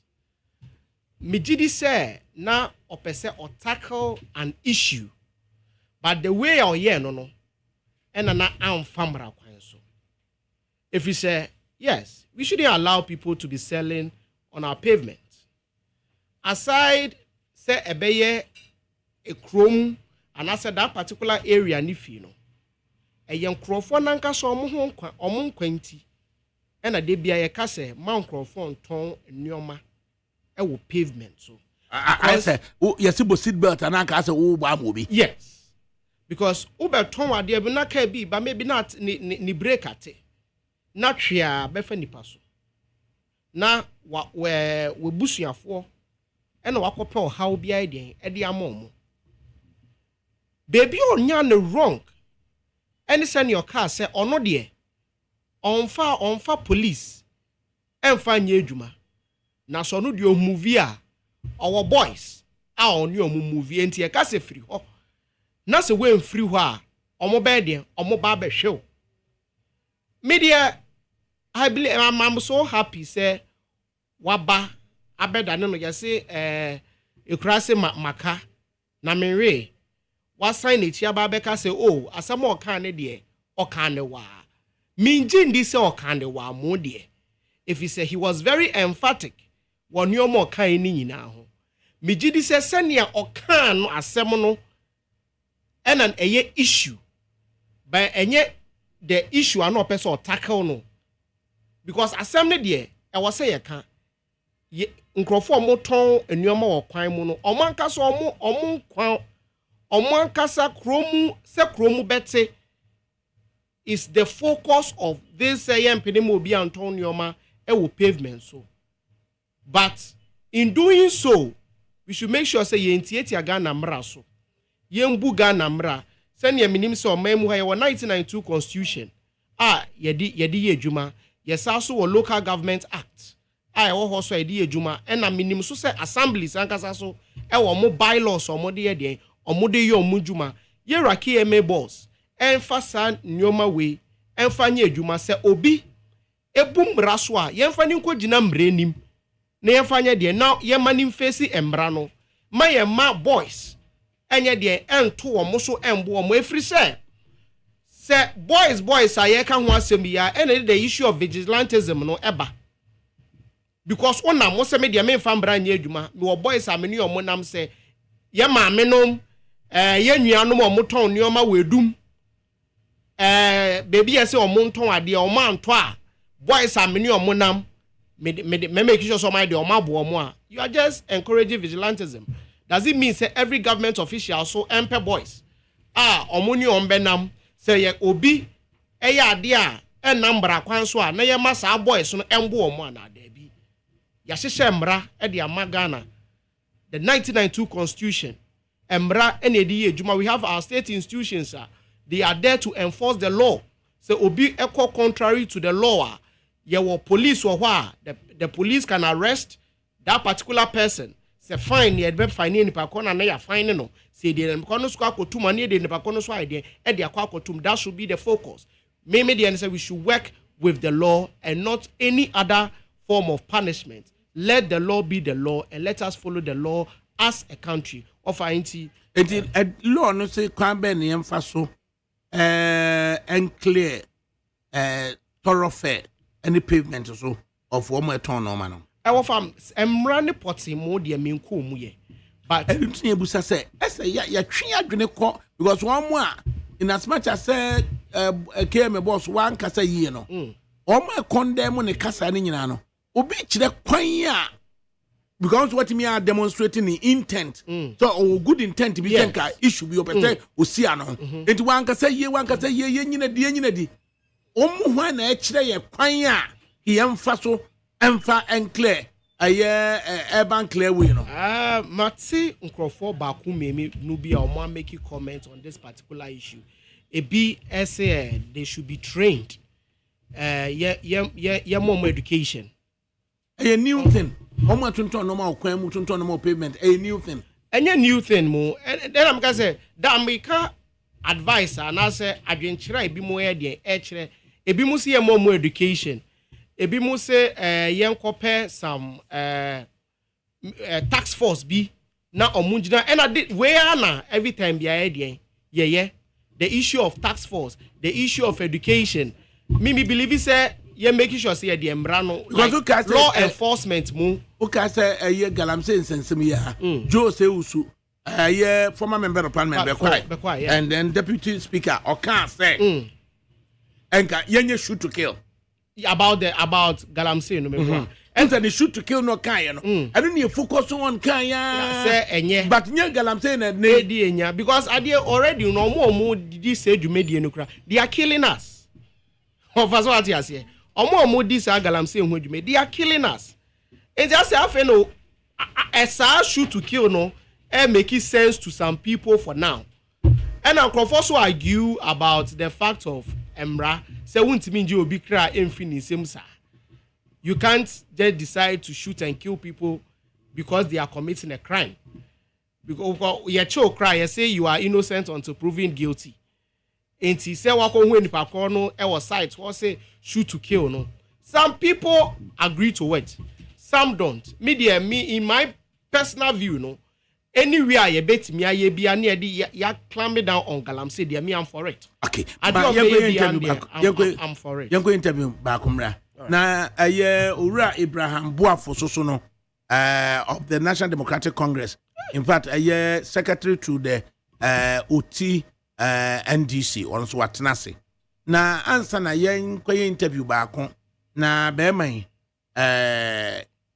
oko Prempeh College Kontumre College and why organizer so why youth organizer da why regional organizer da why MP da why municipal chief executive da why nkwala bone so adwuma da why nkwala paso adwuma da your friend Owura Kennedy kwasi kankam ye ne nkotwe nkomo se wo hwe ba bi te se asokore mampon edom wo ho de na oye ya wutimi control asokore mampon na nei wutimi ye adwuma asokore mampon de also wutimi ye adwuma Kumasi metropolis na ankasa notwithstanding comments Zuba ye no de na no ofisi betimi afaso a ye betimi decongest Kumasi Central Kumasi. Odo Kennedy Kennedy kan kam yamo ha. Me Joseph ni ADAKABRI. Saddam na what is saying? Oh nyame adombo ko pa sisi aye planning ha be si akwa ma Gaza ho no. Ya ma bi an twa Gaza. Maye muso. Asamwa ye adwene ho ni say ye the position of Obakan say authority share nipa ni bi nsa omo adwempa bi se ebeye bibi nanso so no peripheral issues etimi ma omo adwempa no ye kahye ye de Zuba asem ye wo Kumasi a ta wo so ba hwe na adwempa de a na nka opese o kire se enipa free pavement no so enipa free kwan mu honom na omo nkodi dwa wo appropriate place. Na wa manansi wo ano yes as mo anya me so me say. Won susu ye de given your experience as a youth organizer region, as a regional organizer, na face so no as a municipal chief executive as Okore Mampong.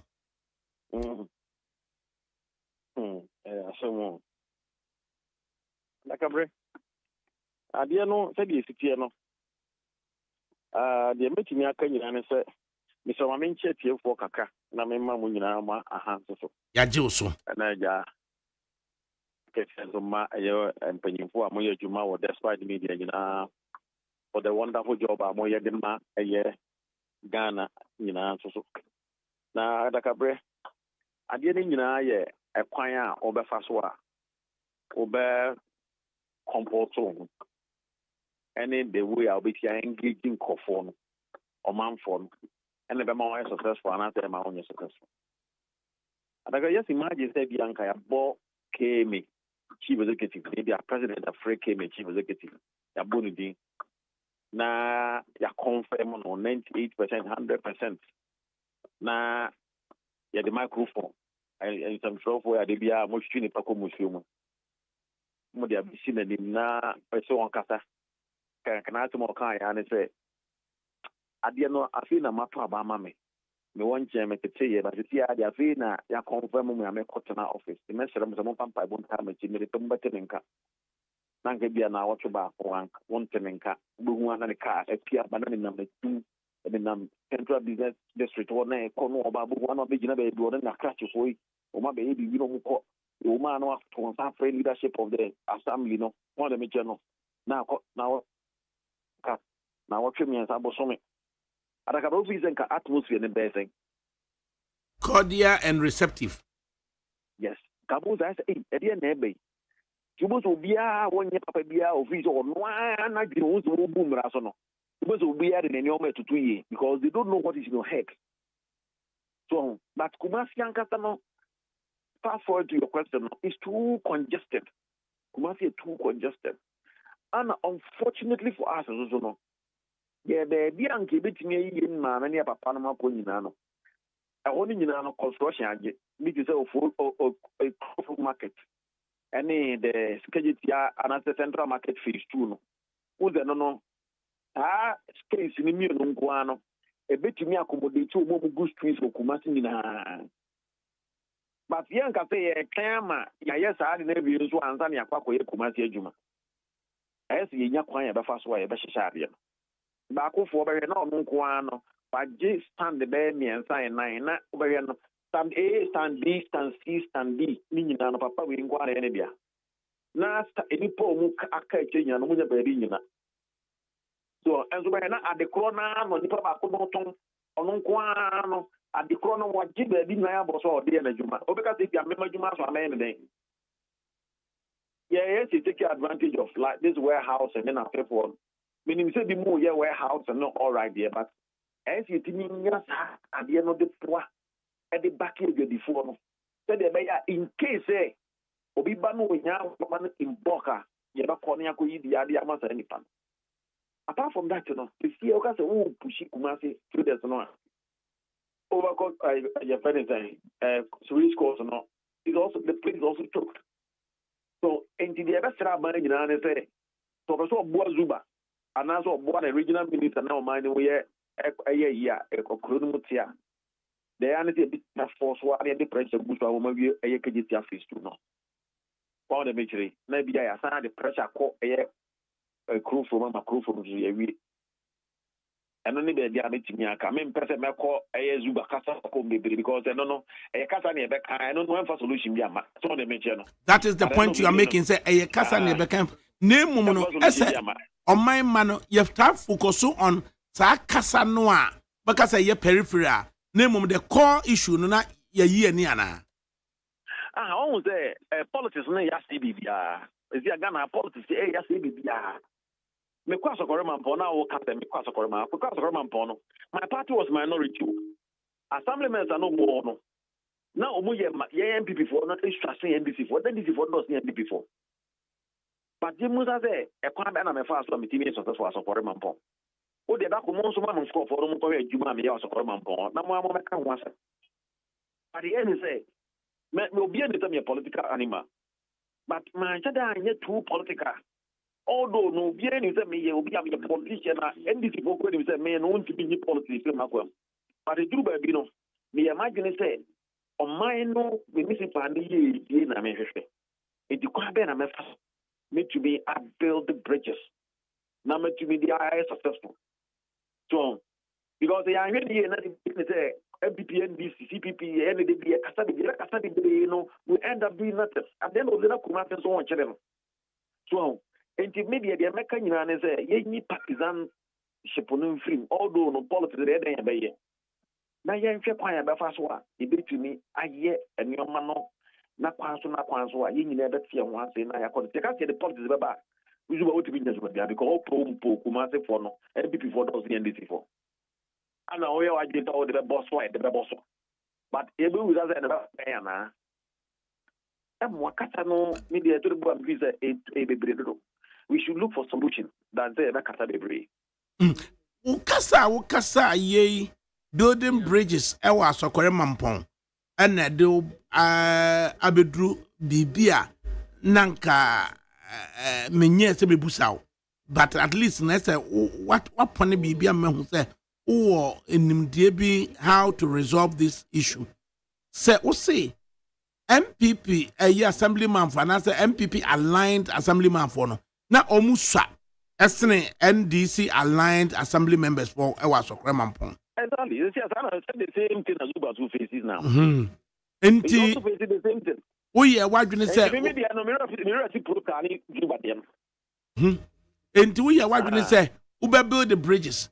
Enti ye kan na wode akoto Asante Mampong na ye per municipal chief executive na ya shortlist se enipa miensa omunye indigenous of Asante Mampong na indigenous of Asante Mampong baako akwa Maniampong secondary school abaye girls prefect kwa Maniampong secondary school abaye teacher ni esa akira de e wa Maniampong secondary school ni din ba mu a na enipa ni bi ekasa atra so se yemma sabiakuo kaniba emeye municipal chief executive ewo Asante Mampong ama ehun suban ya omuda na die no enya reaction ewo ote dwetekwanwa so da sebre sebonso sa issues say ni was experience a unya ye wa Asokore Mampong no ubebu an sen well what ka brese o kasa de asentoato bi no mu ye ne keke this thing na eti wo Mampong no ebi si wa Asokore Mampong now almost every month they show petition say me in free wo they make aja o say me dey no dey me dey no a bit different from the omo no mu so kan na say who free shia so and wa ba Asokore Mampong because maybe they me from Asmia be move me from one constituency they mako other constituency but we mo dey they even no mo dey no mo cut tribe asem but maybe they no mo Asokore Mampong so me say me so be ho ana dem abaw enti de bia no na omo de sa de ba omo choro yo ba ni nyina ne za wo choro na wo ba me fere wa chiri ma chiro na ma local government act no na me de chiro wa ade a ne e ka president ni nyina na ma cheche ni nyina ma chiro nti bu a ba wie no ma ana wo ma ba no me kan se no chire kwan a ne ni kwazo bo mba yo mo te mra ma kwan na ya fo so nya sta ba do aba oti lack of knowledge ana ma ne ye de e ma ne basa ejimi na meka ni nyina kaka no we say we nyina no so we wa adwene say oh you focus about the development of the place now person we nya so be ye peace now you politics ni be free mu a we ne yanya den so na meche no ne yanya den ba kokra ni nyina ne so be nya mra ma nipa adwuma na mekoye pa me pa ne nya mra ma nipa nipa ne na semba say ya papa say nya bonde me ti ni ti so amenya botra mo kawa to so kata mo kawa de nyina nsi we are not so come again. We are still out to once. Can I move to person matter? I am tedious, very, very tedious. Man can't remember. And ultimately, somebody pay you more crabs as them and fuck where one gets out to throw it out. But Nick and I was believe. Obiti catch one watch out them. Oh, I would report on one himself and command no do a council. Who else? MC, you are with the power. The way I said, I want your time with. Manager, I got most of the time, Panadia. No more about the papa. Obi ma also there's a movie about no stop. If you the American the Zuba is supposed to be very tactical in the way or and about and I didn't say I'll be 2 million man. And Joba is the Obama exhibited to be known and then I think for the that going to me. And man watch them. I understand papa able to go. I have a papa about to only very tactful about it. Now to Namanamoye, engage stakeholders. I did do a o cannot demo a year before. But I can't really one anybody go beyond and say, answer massive. It means that MC was Roman Pond, they had things to make us a radio. So, the me bad radio to her. Now, maybe I sit down with I had now we a project where I waiting when I'm a cop. But I think to me, Panama back at the movie will be able to reduce when cut. But I rather engage the leadership of the police. More friend with mommy, the more friends, and about Hanabia, Ebia, the go before, and I say, Tesala for the door, so on, and before the door, one is more friend leadership and the mommy. Then I'll sit the leadership down and tell them the monk on a country and call for anything among you. Over Kunuma will be there because we are much a idea more credit enough for my idea. Now all the money will reduce. Almost the money will reduce. I don't know if you end up doing nothing. What the money will reduce from so many. Or the money will reduce. That's one of the farmer. Never be a farmer. And I said, baby, I don't have a farmer, none of the farmer. And it's what to me, you need time. MC Jumano as a break. So, Nimra, ultimate MC, baby, and not to get this, baby. Because I have many ideas to Yabutra Manipa. So, when Yabutra Manipa, they be able to over pepper on our critical fish in the mount. Now, we share peripheries of Kumasi. Share offensive south, offensive north. Asante Achim Central, Asante Achim North, Mampong, Efija Sechere, Aguna, Efija no aso proper. Ɛhɔ nyina memfa dwoso kura so nka ho. Ɛhɔ nyina sa wo hwɛ growing population no a saa kasa na ɛkɔ so wɔ dwoso no. Ɛbɛkyɛ ansa na bi akɔ so ɛwɔ saa mea no. Ɛkɔ so Mampong no, asa na okay. Aye. Yeah. One thing is that Mampong, Nima de cry, a bar or mumua, a moment the years. What was there? And then I may cannibal because you must say, Sir, MC, you, them busy human. Party for no one in our only eye, 2 months for the permanent. It is not backed by law. Opa local government actionary. Obeying why your money to me, money to me, say, obey me, MMBC. If you go to even try to know MMBC, the only place you are obeying MMBC is President of the Republic of Ghana. Obi me can't me say local government acts, not say so go MMBC ya, and now go BC ya. Tiny planet all my party for a cost in the convert, a cost with number. Obi me be local government act in Jeremy. And as I all the command pen you vote to a minimum cost to Nano. And when you're sometimes it's good that you get those things done. No more due diligence in the mount. But more people as you say, Omo never to me so we MC and not DC. They don't have that power. The constitution doesn't give more to me just over answer you man. Wow. And the said you almost cast no cast we 2 million years. That 2 million more no 2 million book. So any book will be president na I be the man why you man. And he is obedient will be upon the power I want to fedia. Man fan koya ko sem san ko create problem fan ba no. Say your man wo mo kwan say e bia wait me the way ba wait me eba. Wo mo de wo masem nyina ne say at a point ya shortlisting nipa miensa ya shortlisting omo no. Omo nyina na obia ene indigene of Asante Mampong. Na afedie de yen konkotia na teacher ni bai wono ye indigene of Asante Mampong na ne din abamu bi. That is idea. I don't know. Stick it to shortlisted train. ADAKABRI.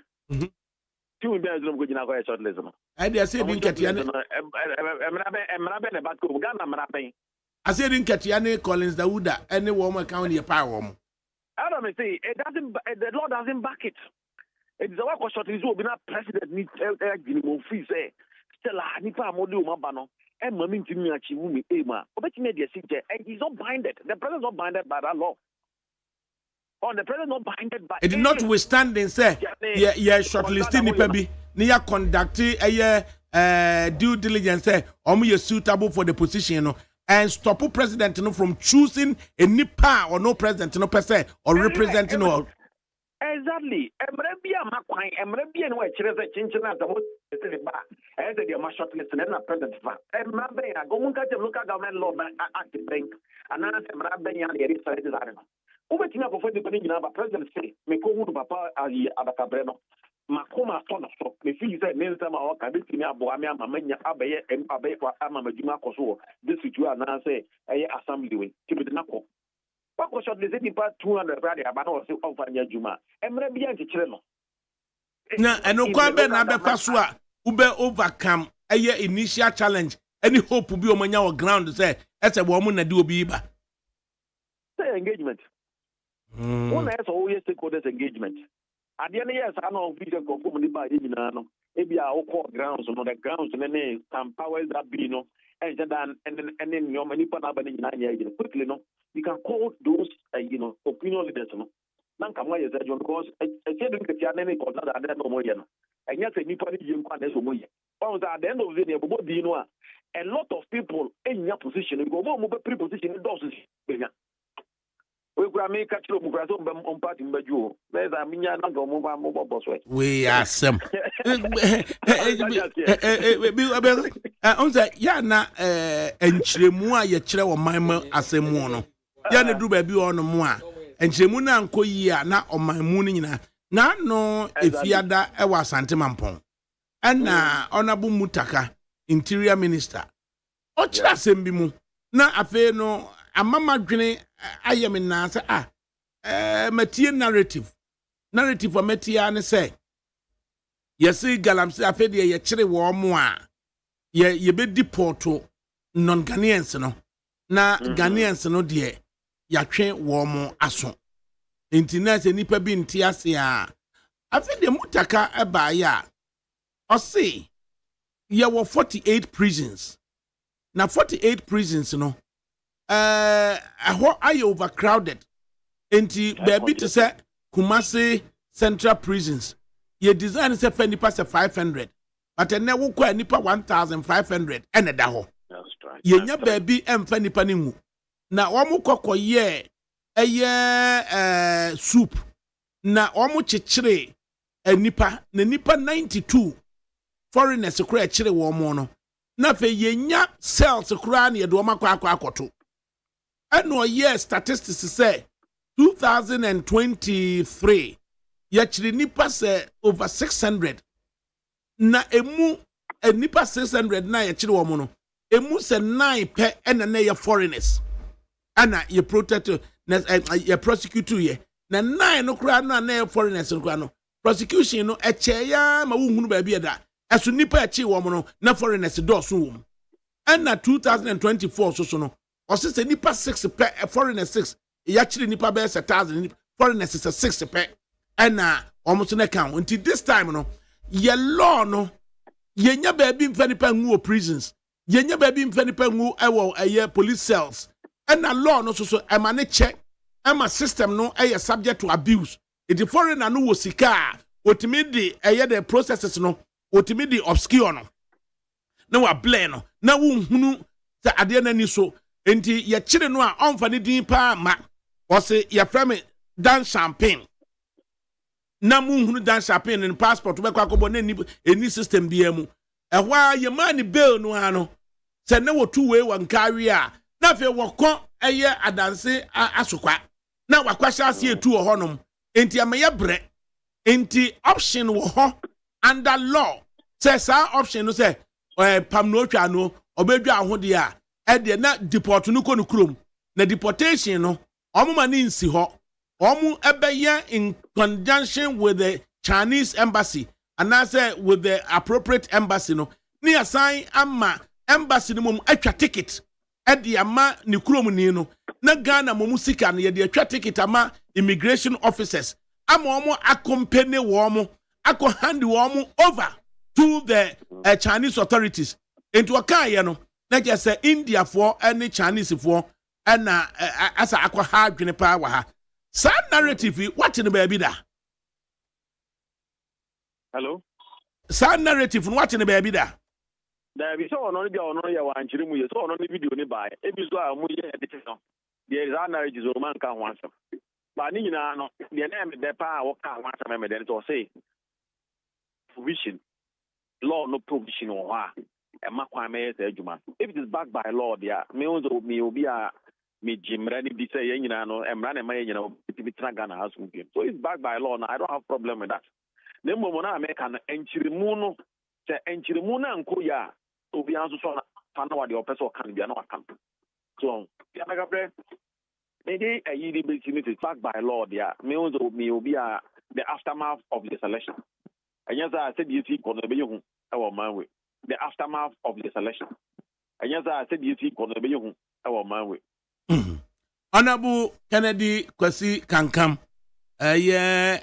Sofo Line Contemporary College alumni Yamawa ha Kuba College Kuba College Kuba kwa Amsterdam protocol Saddam on the hospital authorities into the way forward yehwehwe ansana ye dia ba be duru ensem bi o no mo a o ma we no core issue no as yetimi de to nchen se wunim no wanokofo mo a ebi ne de KMA new KMA boss nasemo kan ebi kura na mutaka o chire mu say say there's an option under law say wetimi deport to Nipakro if indeed congestion in our cells and then congestion in our prisons and also slow legal processes and also they can say let's hear you what you've got to tell us.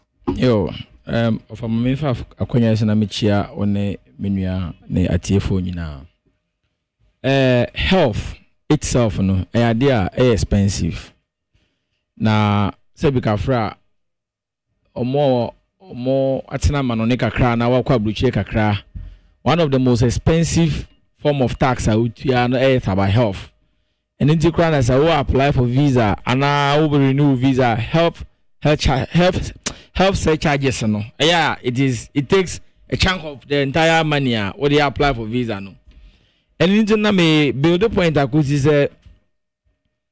it's a government the current government and previous and I mean like subsequent government no let me have some special fund beer everything take care of these sort of emergency situations are people probably fatherless, motherless, homeless people but go through a good Samaritans who intervene to support now for according to those who are the hospital will have to take the burden itself. Ideally, there is no specific fund, a fund for that. I think there is this place, Abbas Nuruddin, CU, I think Social Investment Fund. I think Social Investment Fund, there could be that kind of allocation. Because when you are OB orphan, emergency accident, car bono, kind of crab, or good Samaritan be a person who save life, or the narco hospital. They also know as a person. Any panels, there are no family traces anywhere to get somebody to come and support. Now, I feel they not quite a problem. And this social investment fund no shouldn't just be a fund. Say, yeah, the better so COVID bow, so coronavirus bow. Now, I say, be use those monies because social and these sort of things are part of social life. And in the was your health insurance scheme and the health insurance authority now, and no provide free health for people that subscribes to it. No, it was it me have some that kind of emergency fund be a bibi saba. It can the hospital should have that special location at that hospital. No, say bibi special cases abana say a better than a burden on government. Then the hospital can tap into such monies to salvage such situation or solve it. I think so maybe and no na the way forward because anybody into me so papa na asabe the best insurance can also when you crano I mean I've personally had that experience okada ni binya accident the situation was so terrible so I mean I made a effort say I'll save a life. Made in the Panico hospital. I was able to pay to a reasonable level. I hold baby no. Now I'm so exhausted. I beg in the panel there are no IDs. I want one ubetimi atrace kura ko hu na busia na hu ba bia ofri. And obviously when you are unable to pay, it becomes the burden on the hospital. And another thing is eyin ka hu ntina amount for who to make hospital. Obi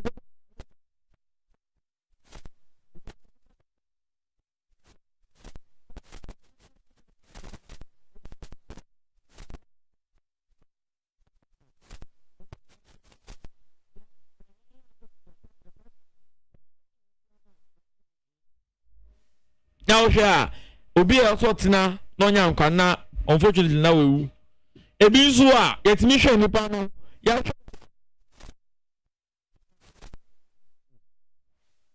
they won't allow you to go home because what they can you detain so now you are incurring further cost because utility ni nyama we incurring further cost.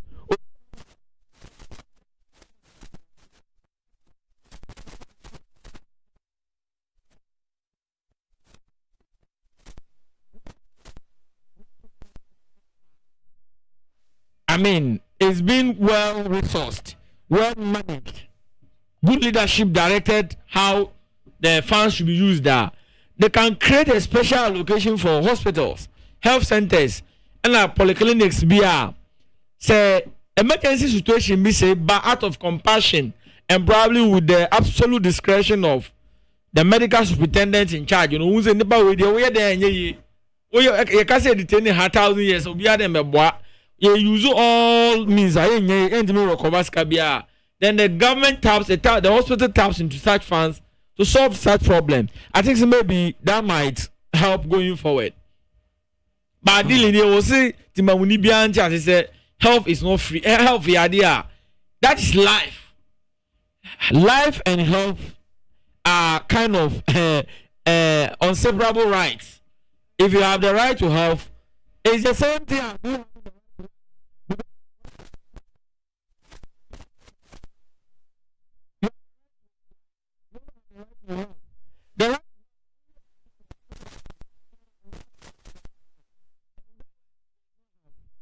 And internet open we should also be able to pay for our health. The government will do it best. And internet buying health insurance, subscribe.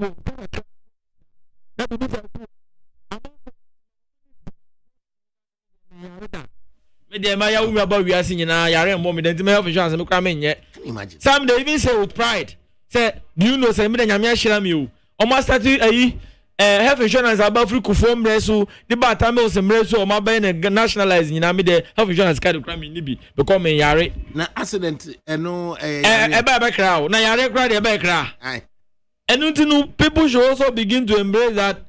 And as much as you say it is a responsibility of buying say obaboy human yes to boy human because at the end of the day 80% of your own safety is in your hands. Because the population is over 30 million. So if you don't take protection into your hands, yeah, going forward on Mutaka issue, yeah, reasonably there is a law. I mean, say presidential immunity, presidential privileges are now amnesty. And economic sense, say prison are congested. Now foreigners are cells also are congested. Police cells are congested. Prisons are congested. Legal system not so slow. Slow. Like I see, reform.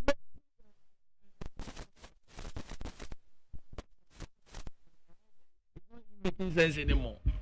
Because it will become prisoner. I say you call reform Nipana, the person should be fit to the society again. And if the people go there and they are overpopulated, and even the comfort to even be at the place is not there, how do we reform? Can you reform under pressure? You cannot. You cannot reform under pressure. Anything about you.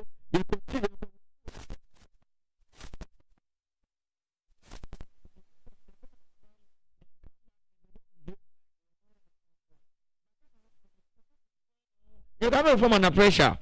And I personally believe the presidential amnesty, President Immigrant, it shouldn't be given to people of political class or political influence or political connections. Ugo prisons in this and say foreigners, be Nigeria, say China, or say here, ya chi nipa no cell and nipa no prison no why congested that. Just let issue the presidential amnesty, then we deport them back to their home countries. What I say? And the population.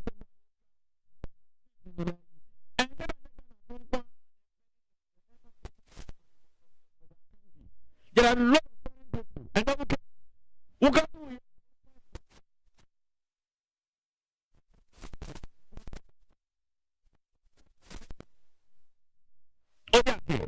it has its advantages.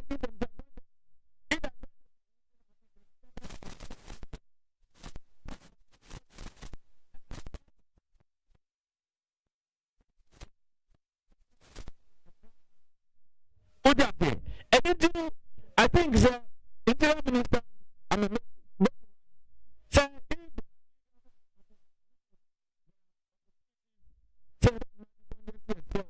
near prisons. Okay, now yeah, deporting Grofoni Biako Omukrum. Now we have, I mean, decent cells, decent prisons for the purpose of punishment to be achieved there. And I think it's in order. Okay. It's in order. There's a last thing. I think you mentioned 3 things. Kumasi. Yeah. Our new mayor. And somehow Odibeti Grano. Sometimes I will say Obibeka Samoa. We shouldn't just use the textualist form of interpretation. So Nipano say na wakantin san and say fano. I will see you do the purposive reasoning behind it. And then no what to achieve. Say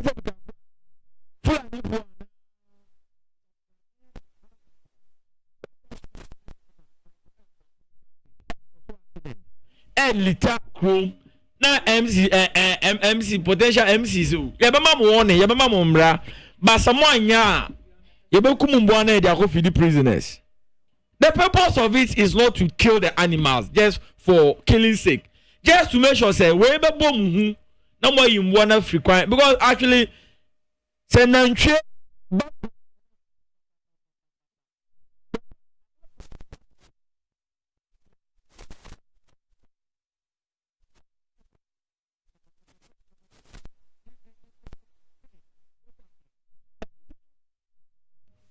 before no person who capitalize on some of the words of the to mean say this range be no possible by then I record anya no a greater Accra and then I record anya no we cry the say no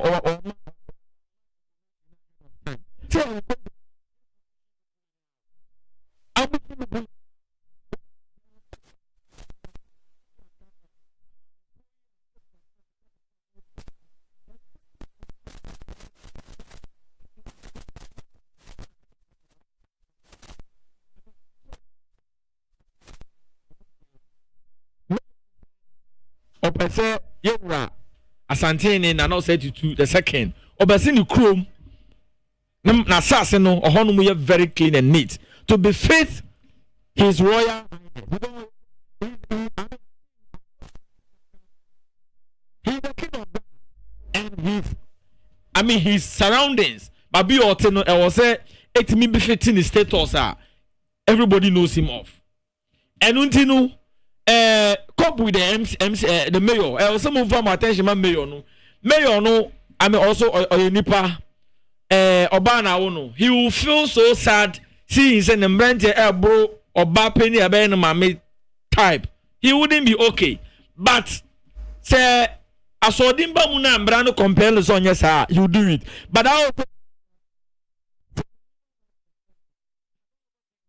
that authority or right say so what the Bylaw to crack back?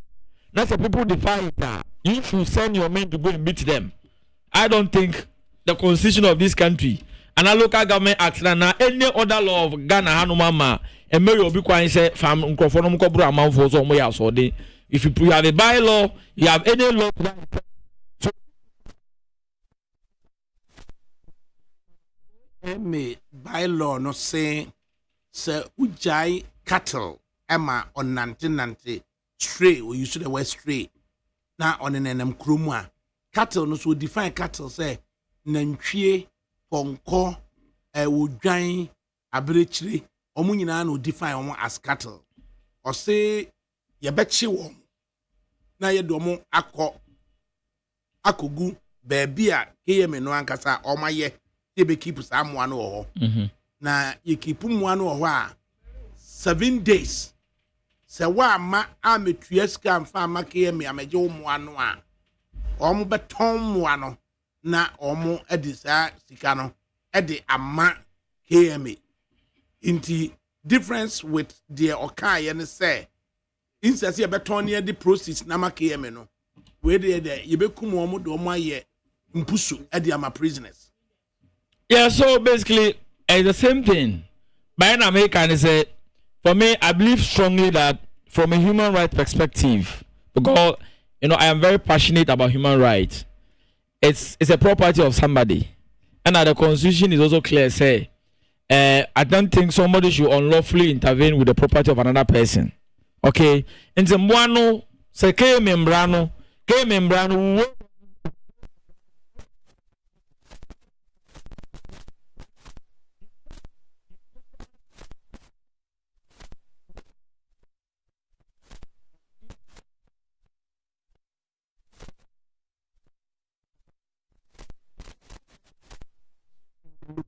Yes, that's what I'm saying. Say when you do something, say Accra Metropolitan Assembly would have similar by the legal principle is that when you have a sub legislation, when you have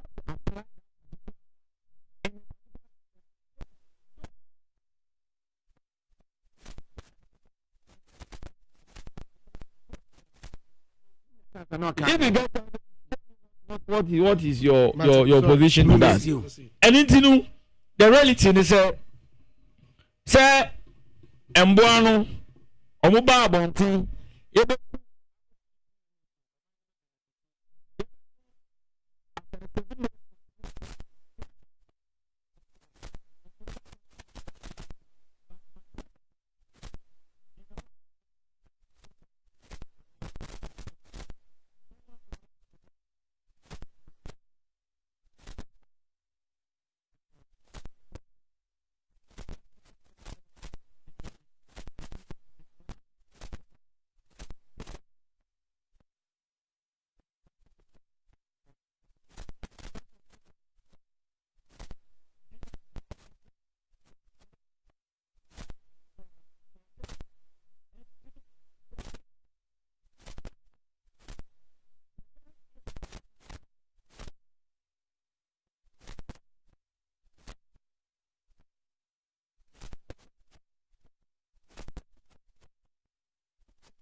bylaw no fama. Okay. It's to be found on the page of Kojo Ankuma Anan is Ankuma page. I see Kumasi Metropolitan Assembly Cattle Ponds Bylaws 1995. I see in exercise of the powers conferred on the Kumasi Metropolitan Assembly by Section 79 of the Local Government Act 1993 at 462. These bylaws are hereby made. 1. Any person authorized by the KMA who finds any cattle at large in any public part of the metropolis without any public person in charge thereof may seize and impound such cattle in the place set aside by the KMA for that purpose. 2. The rearing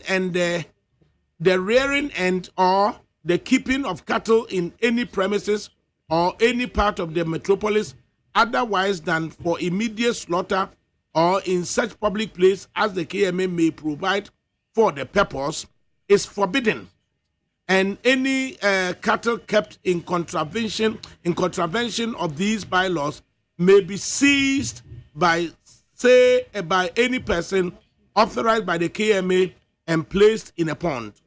3.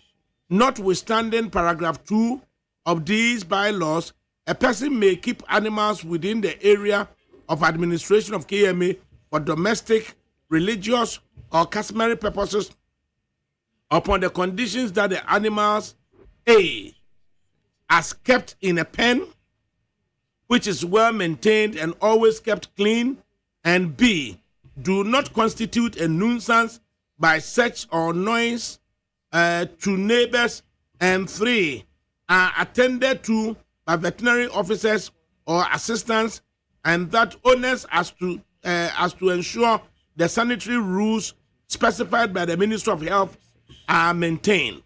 4, where any officer, agent, or servant of KMA impounds any cattle under paragraph 1 of these bylaws, A, the KMA shall not be liable for any cattle that may die after it's been impounded. B, an owner of any impounded cattle may retrieve it on condition as may be determined by KMA. 5, any cattle placed in a pound may be detained there until the owner pays to KMA a fee covering the impounding and the maintenance of the cattle as from the time to time be fixed by resolution of KMA. 6, any cattle remaining in the pound for more than 7 days for which no fee has been paid by the owner shall be sold by public auction and the proceeds paid to KMA. 7, in these bylaws, unless the contest otherwise requires, cattle includes horse, sheep, goats, and pigs. 8, the bylaws shall apply within the area of authority of the Kumasi Metropolitan Assembly. Excellent. So that's what I'm saying. Say, we are working clearly, no? Clearly, they didn't mention say Bikafra. I Chenchengama prisoners, but bylaws are always. I mean, they are always flexible. And the new mayor, no, no, is a good intention. So that at least prison office, prison, they be feeding prisoners. So it's either they can even auction it and sell to the prison people. No, prisoners. It is also there reasonably, but when you learn conflict of laws, it is clear that when there is a sub legislation that you are dealing with a particular matter, that legislation is purposely meant for now. The legislation, the constitution even take precedence over the legislation. Clear when you learn conflict of laws, you might understand it. Understand this. And in the interpretation is clear. Say Obeton, Okaso Obekua, the affidavit prisoner, that mean or the Kwachawon. He might auction it to the Ghana Prison Service. They sell it at a very affordable auction price, kill it and feed the prisoners. Abraham Boafo of the National Democratic Congress, in fact, he's the secretary of the voter of the OT and DC. Now, Yentie Manuel Dako of the New Patriotic Party. Our person may say at the ABF, we are about the main conversation concerning Yera Munta Kamubara as some of Kokayano. The Edikai, Ghana Mrane Wohono, the a year penny womb, the 1992 Constitution. Se Emrebia NSA provision in the Constitution, Ebo Ebra, the 1919 Constitution, Estande, that particular Embrano, Yebogu. And there is no instance a bylaw yet holding a bylaw at the main constitution there be so that education and I'm person unless it doesn't go contrary to the 1992 constitution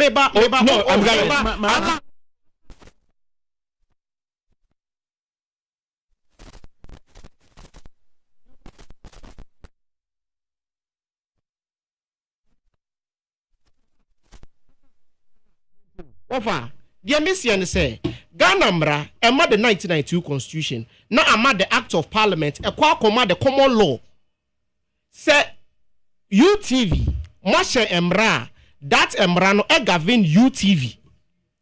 Massa Emrano and contrary to the 1992 Constitution.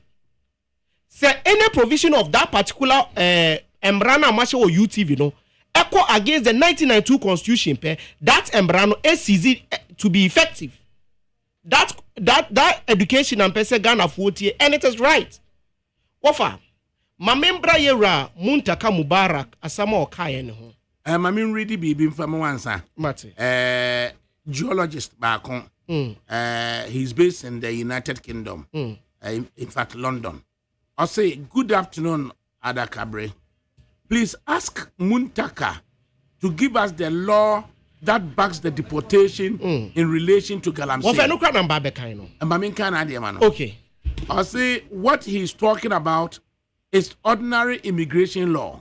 He shouldn't mislead us. Why didn't he say there is an option under our laws on the radio or to the newsmen?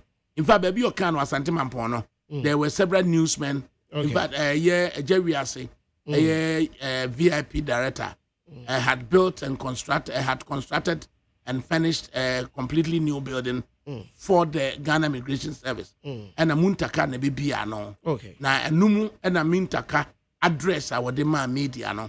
It was clearly captured. Okay. In the beer, perhaps I may need to get the voice. Okay. As because he made a point. Also, why didn't he say there is an option under our laws on the radio or to the newsmen? What they can do is to sentence the foreigners and then hand them over to their countries so that they serve the sentence there. The policy they are using to deport them is a joke. So what's the difference between that one and deportation? What you just read? Sentencing somebody and giving the person to his country to go and punish the person. I don't know the definition of deportation. So Onumuntaka you're worried about say your legal processes no cumbersome and they slow and then it is open to abuse. So nipan anti be dia asem be man bail. Na be say yes na ye ni asem no. Now when your opportunity as another place. That was what Muntapa was saying.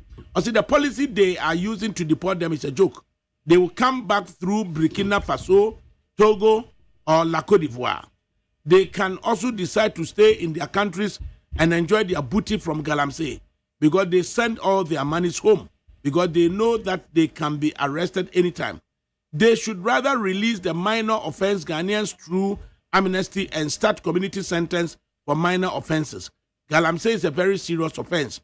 Even if there is an option, as he claims, is that the best option he should use, considering the damage the Galamsey is causing to the nation? They just want to protect the Galamsey big fishes. Sorry for the long comment. Okay, but Muntaka says, police cells. Ayama. Better say. Prison space. Ayama. Legal processes. Slow and subject to abuse. Okay. And if there is an option under law to deport the person, money embassy in Tony ticket. Now water ticket my Ghana Immigration Service. No more escort to omo. And go hand the omo over to their respective country authorities and then put them on the stop list. Circulate it worldwide.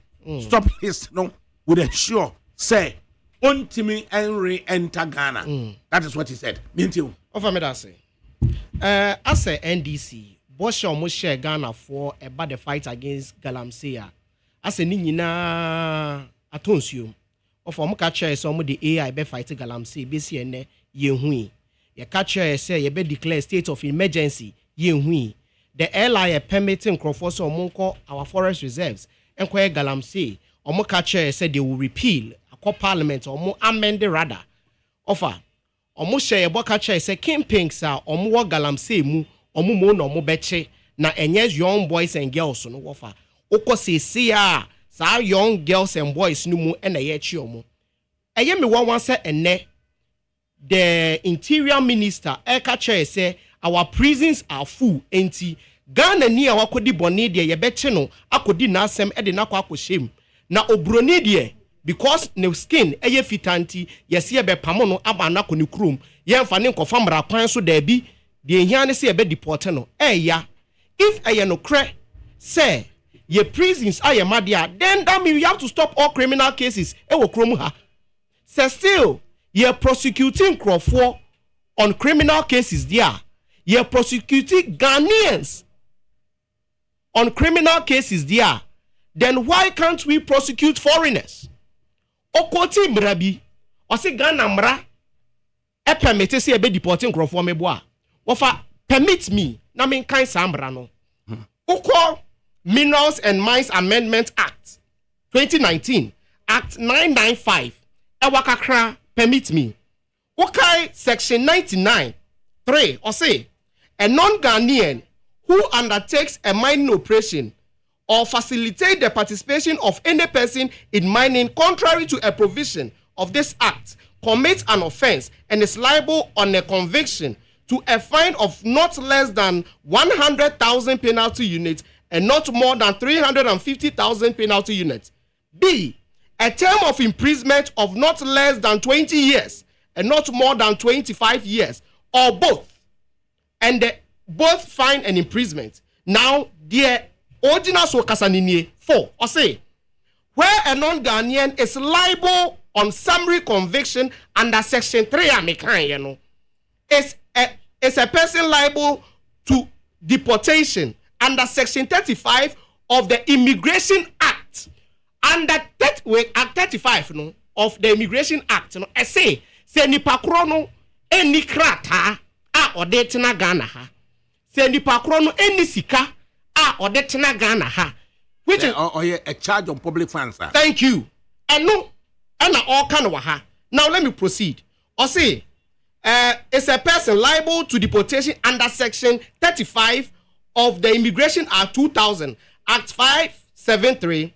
That non-Ghanaian shall, where sentenced to a term of imprisonment under the American, that is under this act, serve the full before deportation in accordance with Section 3 of Section 37 of Act 573. There is a provision for you to deport him anyhow. I was saying what they call court. Now you call charge no, and now say you didn't to prison. Okay, the practical challenge, they will say, you cheat 92 near yourself and for Mungu. But Ghana for the baby, your Mugu Yameboa. At the point of person say, yes. Who people are involved in crime, yes, to the extent that a next cells on Ayama. People are involved in a crime to the extent to say, who do more a echo quarter, processes no a flawed, processes no a slow, a subject to abuse. Indeed, obey near money bill, the money bill and no acquire another place, no asakwa. Okay, instead said the person becomes a charge on the state. Champagne and the court cells. I'm gonna do wouldn't call a court system. Abokano. And they short circuited. Never the room. And as I am Arabian who supported the Okano. Because Ghana yadim run a year Juma. Run say is either so many Pakwande Triesica and now the Pakwande Betum and run more opportunities to be deported in Pakrono whilst you've not sentenced the person. You over convict, Yes. Now we're serving the term, no. So also one Triesca also Triesca Pudu no. So say young fan into me also serving the sentence, no. Who we are, say under the Immigration Act, no. So what do you propose to do with delays in the court system? Me GD say there should be more, you can't say judges to sit on the case. There should be fast track court under Yera Kufuor Bibisa and I was say yeah, they ban a deal with this particular issue. But what for you when one pamu ye de Aisha one a deportee Aisha one and is for complaining ye meboa. And then you suffer man for kind of complaining here. That name someone put your kind idea. Make us a make idea na me twa won. Oh, we go on kind man mamenka.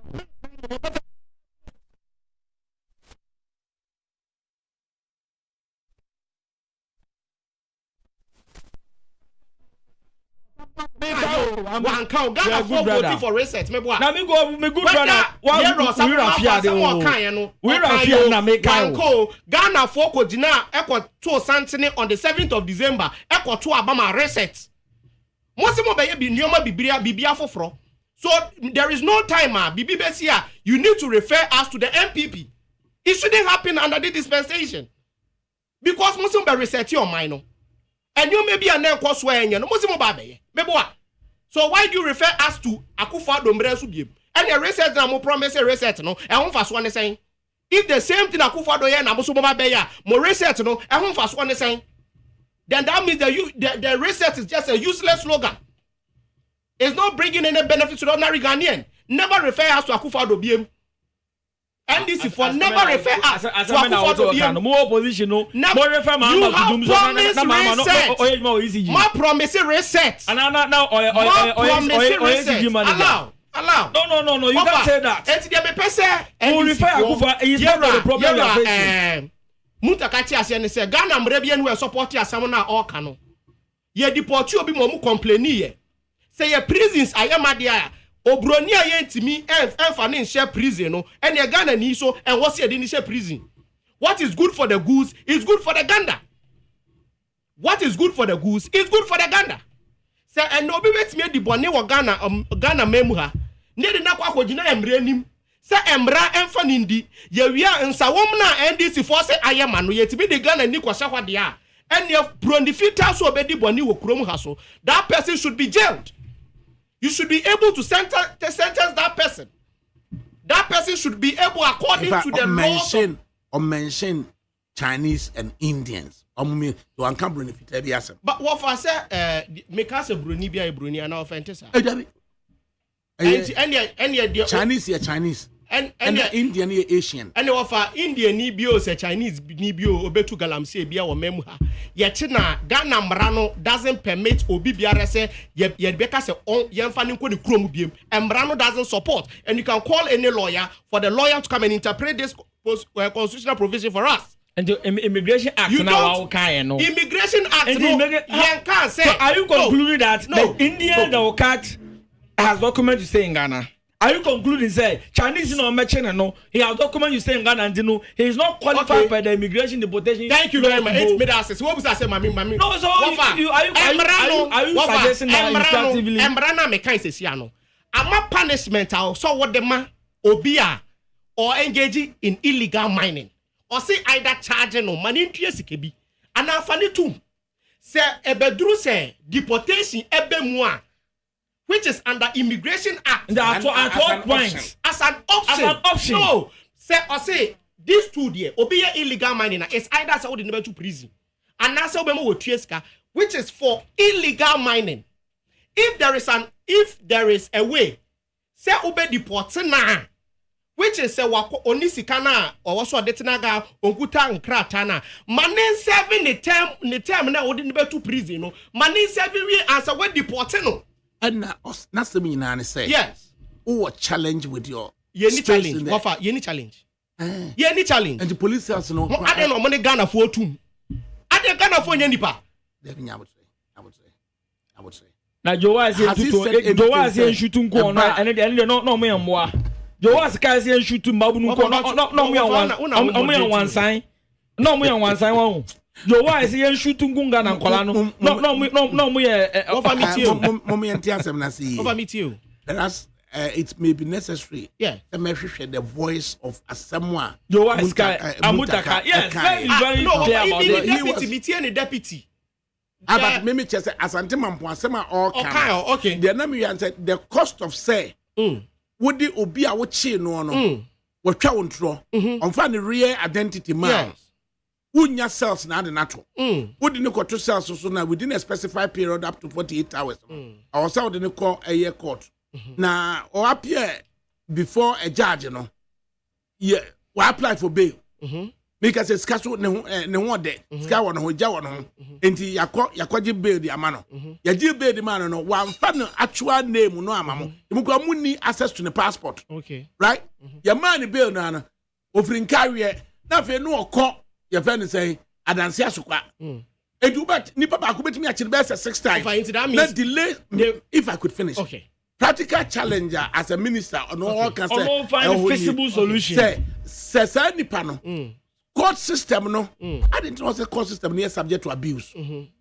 I didn't know delays our court system no. Okay. Until you are able to reset the court. Okay. At the cost of keeping the person here. Yeah. Now or say risk so be kwaye baby fu from there fani ko do krom na make sure say on to mean say maybe what's your Aisha wan ko no buy na wamba what Aisha wan ko no buy na wamba so this is what Mutaka say what Aisha wan ko ye obaya na wamba the man no kwan sabe galam say the person came back yes and you be catch me say what who catch me say you can't you do to stop list you do be to stop list so do we need to find out what it means. Whatever. Because with the surplus, every Ghanaian entry post, say obi atwa mo honom, na say ye hwe top list no so. Na ni di no correspond ya mane ma. What you cannot. Any people say no oba kra on fire pot him. Fine for na ba obe fa nsia. The person we all know the route. The person who would have go through the land. As on to now. I was quiet listening to you. People. I was quiet to listen. You are not correcting anything. I've not made any erroneous statement. So what are you correcting? You've not corrected anything. Wafa, Yasha want free Kromuha or sign it by. There is a possibility, high possibility, say in Krofio Bepamono, they will come back. The best thing to do is say what identify, say, oh, there are problems with the system. Solve the problem. Ghana for your mobile. Wafa Ghana for your mobile, Anna. See your mobile. Anna your mobile. Until you resolve and reset the system. Over me, what do you Ghana for your mobile? Say Ghana for your mobile. Over. Because I think that Wafa, make us say why interject us, ma make you talk more than 30 minutes. Oh, not really. Yes, you talk more than 30 minutes. Let me share time. Make us say and do 15 minutes. No. Of Asimbram. Will I come back again? You come back. Offer. I will say, I say more or car or besides I shall want coy no or Saba and I want Santimamba. Me besides before Aisha one bekono asambɛn na enipa tutu bi Ghana ha sɛ ɔsafoma for then senior minister in government asambɛn na ɔkae ɔsi sɛ Aisha one no yɛ deport no a sino hydro scanner yɛ pafi China for the ayɛ ka kwan no yɛ nya bio so no from the onset no deportation na also on pene answer ɔkɔɛ no it is a senior minister everyone sɛ yɛ do wato who immigration boss or airport. That's a senior minister for na kyerɛ say Aisha one bagana ono na ebe ba ye be side don hard ska ba ye kwan unim na obedu na stop no airport awadwuma ye be you wadi una wo ye hwan a wo betimi stop Aisha one. That is not the kind of government we are coming to run. And this is former energy minister the views on Muntaka comment or no mampono to seek to clarify the earlier statement and why. Also, there is also the possibility through diplomatic arrangements to have an alien serve their custodian sentence in the country of his or her origin. And just, we could engage the Chinese to also agree, say, excellent. Handing over authorities there now. Excellent. If there is a sentence, brilliant. He should serve the sentence there. Brilliant. That's what in this instance. Over this matter. If that's the case, fine. Over. When you mean Ghana to the delays and also so over. It falls within my area of specialism. Okay. It's an international human rights issue. That's right. Even UN, your United Nations, it doesn't have that clear laws on deportation. Because we are seeking a one global world, a world of integration, a world of both social, political, and cultural bonding. And in the UN, they don't have laws on deportation. But UN has conventions and principles on deportation. One of the first principles is that there should be the deportation should be legal and not arbitrary. And the second of issue, there should be individualized assessment of the person they are deporting. Mm-hmm. So what is the legality and arbitrariness here? Anybody wakoye galamsey wa fun omane mbra and a Ghana mbra no so we galamsey a who say ensure who cause a lot of damages to our country. So legally, no, you are causing harm to us. So we want you try here, have a diplomatic arrangement, and go and then detain you to serve the sentence in your home country. It not just a part of can you say Ghana Immigration Service for will travel alongside such deportees, and hand them over to the authorities. We need further clarification. Say hand them over. For them to do what? Go out and no. Enjoy. You don't go out. We need him to say that. You don't go out. He didn't say that. I am speaking for NDC. Mutaka spoke for NDC. And second, you assess the individual. So you assess the individual. You did this crime with impunity. But why do we delay in dispensing justice here in Ghana? Because the people leading our courts are not serious. That is the reason why President Mahama must consider all the petitions to remove Justice Tokuno, so we can have a serious CJ who ensure that if you need to rephrase, why do we have delays in our court dispensation of justice? And I just think the leadership of our judiciary is part of the problem, because you know what? There should be some administration of justice. No, at the same time, a fraught with delays are subject to abuse. It's like there is so much laziness and justice delivery, and there are no KPIs for judges. You know, judiciary is just like normal corporate setup. There should be KPIs for judges, and then offer boku ntokwa, nkwandasa ntokwa, harm ntokwa. Simple court judgments will solve problems. But it is because there are cases about chieftaincy, about lands, about this in court, sir. And once our judges come form opinion, judgment and bra, now people should put their guns and their catalytes on the ground. So I think going forward, there should be KPIs for judges. So we are Supreme Court judge and CJ said the KPI is my high court name, appeals court in magistrate and so say. No, me check your docket. You have so much cases. By close of this year, we should have most of these cases cleared. If it's our chieftaincy cases, make sure between this period, do your work well and clear the cases. Let us have some peace. Let's find out from Manuel. How do we deal with delays and abuse within our administration of justice in the system in the country? For me, I'm not seeing any delay in the administrative system. I don't see any abuse in the administrative system of justice. Oba Omemuha. Mejidi said, Yankasa dispensation of justice, no. You do not agree there are delays. Ofa kankase muno. Mpenifo kase mo se yempentem mbuaten. Yempentem embuaten because se BBC na also die mehu ya mamemfe mbuaten at the end of the day. Let abe find one say, "Oh, say na maten am bibu ye no. Na emfa kwan so." Enti na nya se dey a wo de wasem court na e declare say yesi ana say yesi. Now let me come to my brother. Someone can say, "Yeah, mama, Chief Justice, I will see you know you money case mo de be court, money evidence mo di case be court. Montenase promise mo promise Ghana for some betting crowd to no more fairly. Just admit it and sit somewhere because all the petition mo de come man pini na sebi and so it doesn't hold water. They just want the woman removed. No more for money pambe si ho. Then they can establish tribunal to deal with their issues. Because so far, Yera Dominic Ayene, one can't say April women or best I say or prosecuting Crawford. Won't say why be sir. Because he is waiting for the woman to be sacked. No more for more cases, sir. There is no evidence, there is nothing, no more fanco tribunal, no more fanco. That's very simple. Dominic Ayene. Yes. Say Attorney General Department, no? Yes. It was solid watertight case. Yes. I was from all angles. Yes. So they could secure a conviction. Yes. What has that got to do with who is the Chief Justice? Thank you very much. I didn't know more fan call. Because they will do the Gofredami formula. They will do the Gofredami formula. Say, "Be be a friend or you do boy. Abo me you chrono. Issue a press statement. Egu papa ye ni mas besi ene. Ye charge ene. Why have you not charged the man? They don't just charge like that. Why have you not? That means you are just incompetent. Listen, they don't charge like that. The Attorney General is very careful. Actually, we have some knowledge in law. So far, you won't just all say the this. Ministers, you are just so incompetent. The Attorney General. Over. Wow, bomb papa. Over we a lawyer. They don't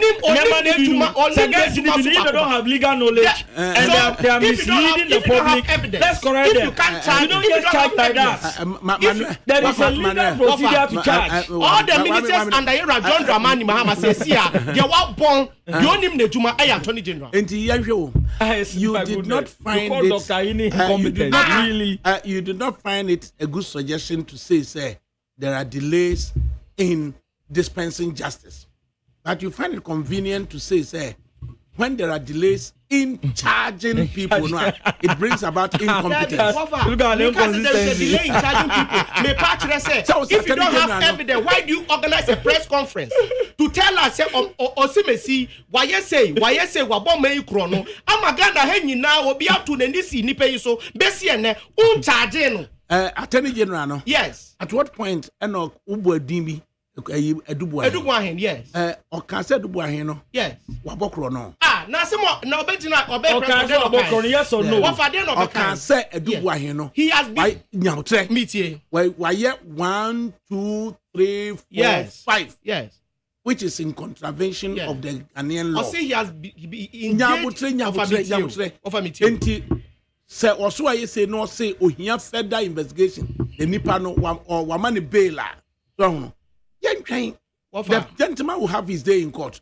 That the woman grey crana you didn't call court, you know. I won't say bail conditions, you know, they are stiffer in his mind. And you know, they went to your friends court again to ask for the bail condition to be thereby relaxed. And then eventually he's been able to post the bail bond. Thank you. Former Deputy Attorney General. Do not just about say. Yes. Yeah, Attorney General, you're incompetent. No. You're incompetent.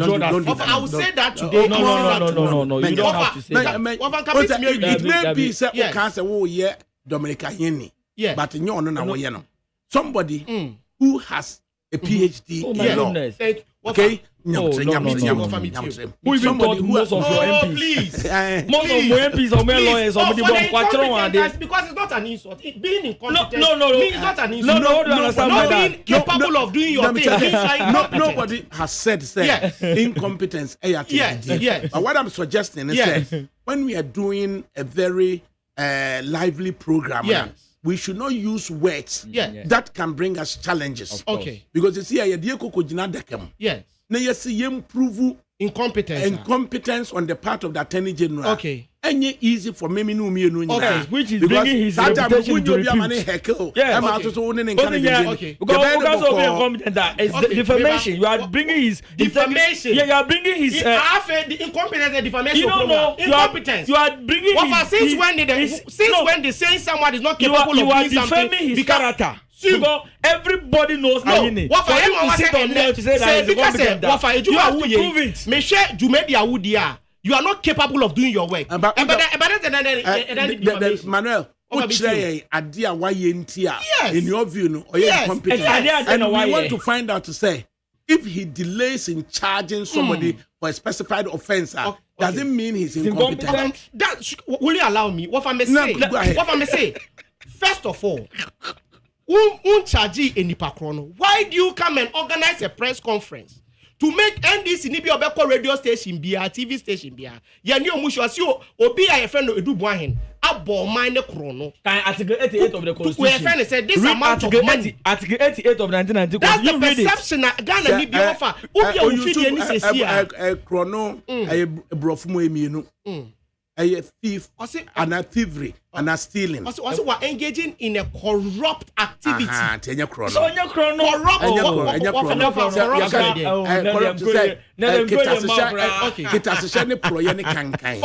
Okay, then let me use that one.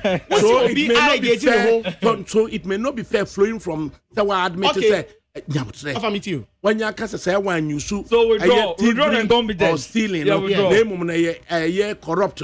Now what I say, corrupt doesn't mean wabokro no. So it is not fair then to suggest to say it's incompetent. I see we're engaging in catastrophe, project, dream, kankai. Based on coming from that angle, it is incompetent on the side of the Attorney General. Say Ube organizing a press conference to say Obia engaging in corruption, saying he has engaged in a corrupt activity. Wabra on charging unfani kojina embraining emambraning and declare the last time the last time Mr. Jesse Maminu I say read article 88 of the 1992 constitution. That the article 88 stated the functions of an AG. That an AG shall instructive, initiate, conduct, and then carry on processes to prosecute an alleged. Have you prosecuted him? Listen. Have you initiated any process in prosecution? You've not started your work. You see, you start when you find a case. Sometimes maybe show say that I learn a lot. What has happened, Dan? Yes. The Attorney General, based on information he has, if we say Ubia conducting him in a manner that is not supported by law, okay, right? No. Okay.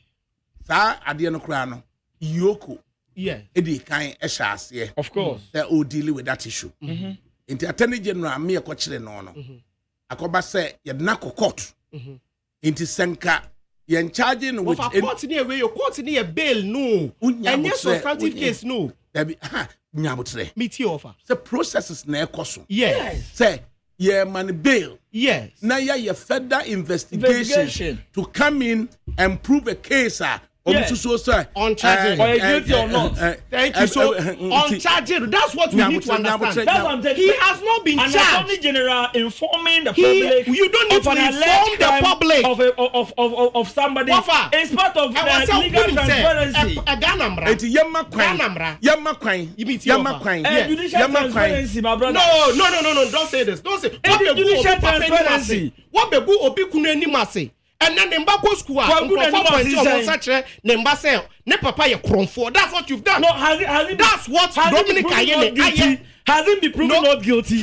Hasn't been proven not telephone line says here. Number of from them say hasn't been proven not guilty. Ghana for Gembe no more about Dubai says hasn't been proven not guilty. That's what you run. Yes or no? Hasn't been proven not guilty. Yes or no? Have you charged the person? No, so what I say? Who charge you? When you prove my brother, relax. Have you charged him? What he has done, Manuel, it is within his powers and Article 88 of the 1992 Constitution. Go and read it. Position no a ore dubuahin na o hold no. Yes. The same entity no. Na or your deputy at the time of the MPP. Yes. And obey a substantive. No, under NDC. Under NDC no. Yes. No a deputy. Deputy, yes. And obey a substantive under MPP. Under MPP. No cray. And na asem say yes. No cray. Politicians. Yeah. Say you jina baby. Yeah. Now somebody comes under the radar. Under the suspicion. Yes. Say. Oman sika wamana yehwe mu ana. Munye din kakra bi. That's what I was expecting the attorney general to do. Nyabotre. What for me to you? Mu amu wa bonten no munye din. Thank you. Let's report our confidence in the attorney general, whether he's able to bring clear charges that will be sustained in court. Niyehwe say you betumi a convict ni pakro na na. I was say the share embranimu. Adia esie no attorney general ni complaining of the fact and the two tiasemo kan over to the kan munya bo the kan is the fact no said your kan is the fact element of proving a crime am I correct you've not charged the person manu nyabutra no expenditure over yet you asemo mu an say normal me ensa and na yenya de obi ko gina mra na no a yehwe yes adia na asie attorney general no waka yes de osusuo se asie suspicion me bo osusuo se asie ni suspect na yekogina mra na no a de asie no yes judge no behwe yes na fe so what the adansi a ewom thank you na woni so wahwe na fe what the Ghana mra no wafa enu ana na ye pese mo ye enu na charge we pakro no debi tie we ofa no enya da ba ko na e process na ye gina evidence no ni afa the pakro too but anya say before you even charge the person what be your press conference and then parliament he has not charged about 50% of lawyers or more. Attorney General Dominic Ayene action one there.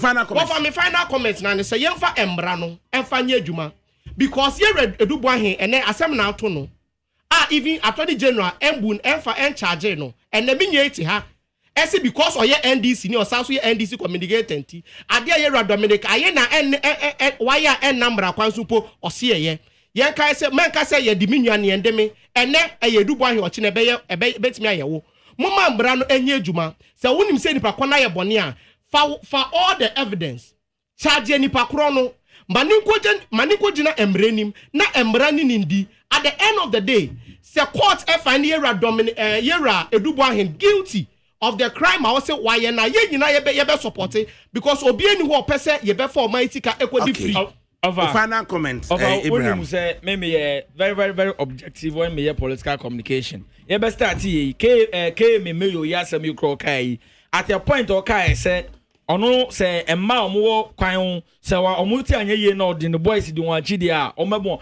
I realize that part of his statement was not necessary. It is a potential abuse of human rights. Me kai and I'm telling you to know say me final comment ni say Dominic Ayini we Ghana anuma lawyers and we Chachuchi Kata. Dominic Ayini is one of the second very tough legal entity. And you know the level of legal knowledge and experience, you know, Ayini dem meka bibi say we ka fra oni unjina so. That's one. Second, your press conference no be no, it is in the form of whistleblowing. Whistleblowing is part of litigation. What has come on? Second, the powers under Article 88 which say they should initiate, conduct and prosecute. Hold on, because the process of initiating, conducting and putting processes together to prosecute somebody of Dubois here. All your political figure, no press conference is not prohibited. It is part of it. And until you say charge here, no. Charging somebody in court is not just like Obasura Numaro, Lucas Akonoma Megabit. It is a process. Stop the social media engagement. Megabit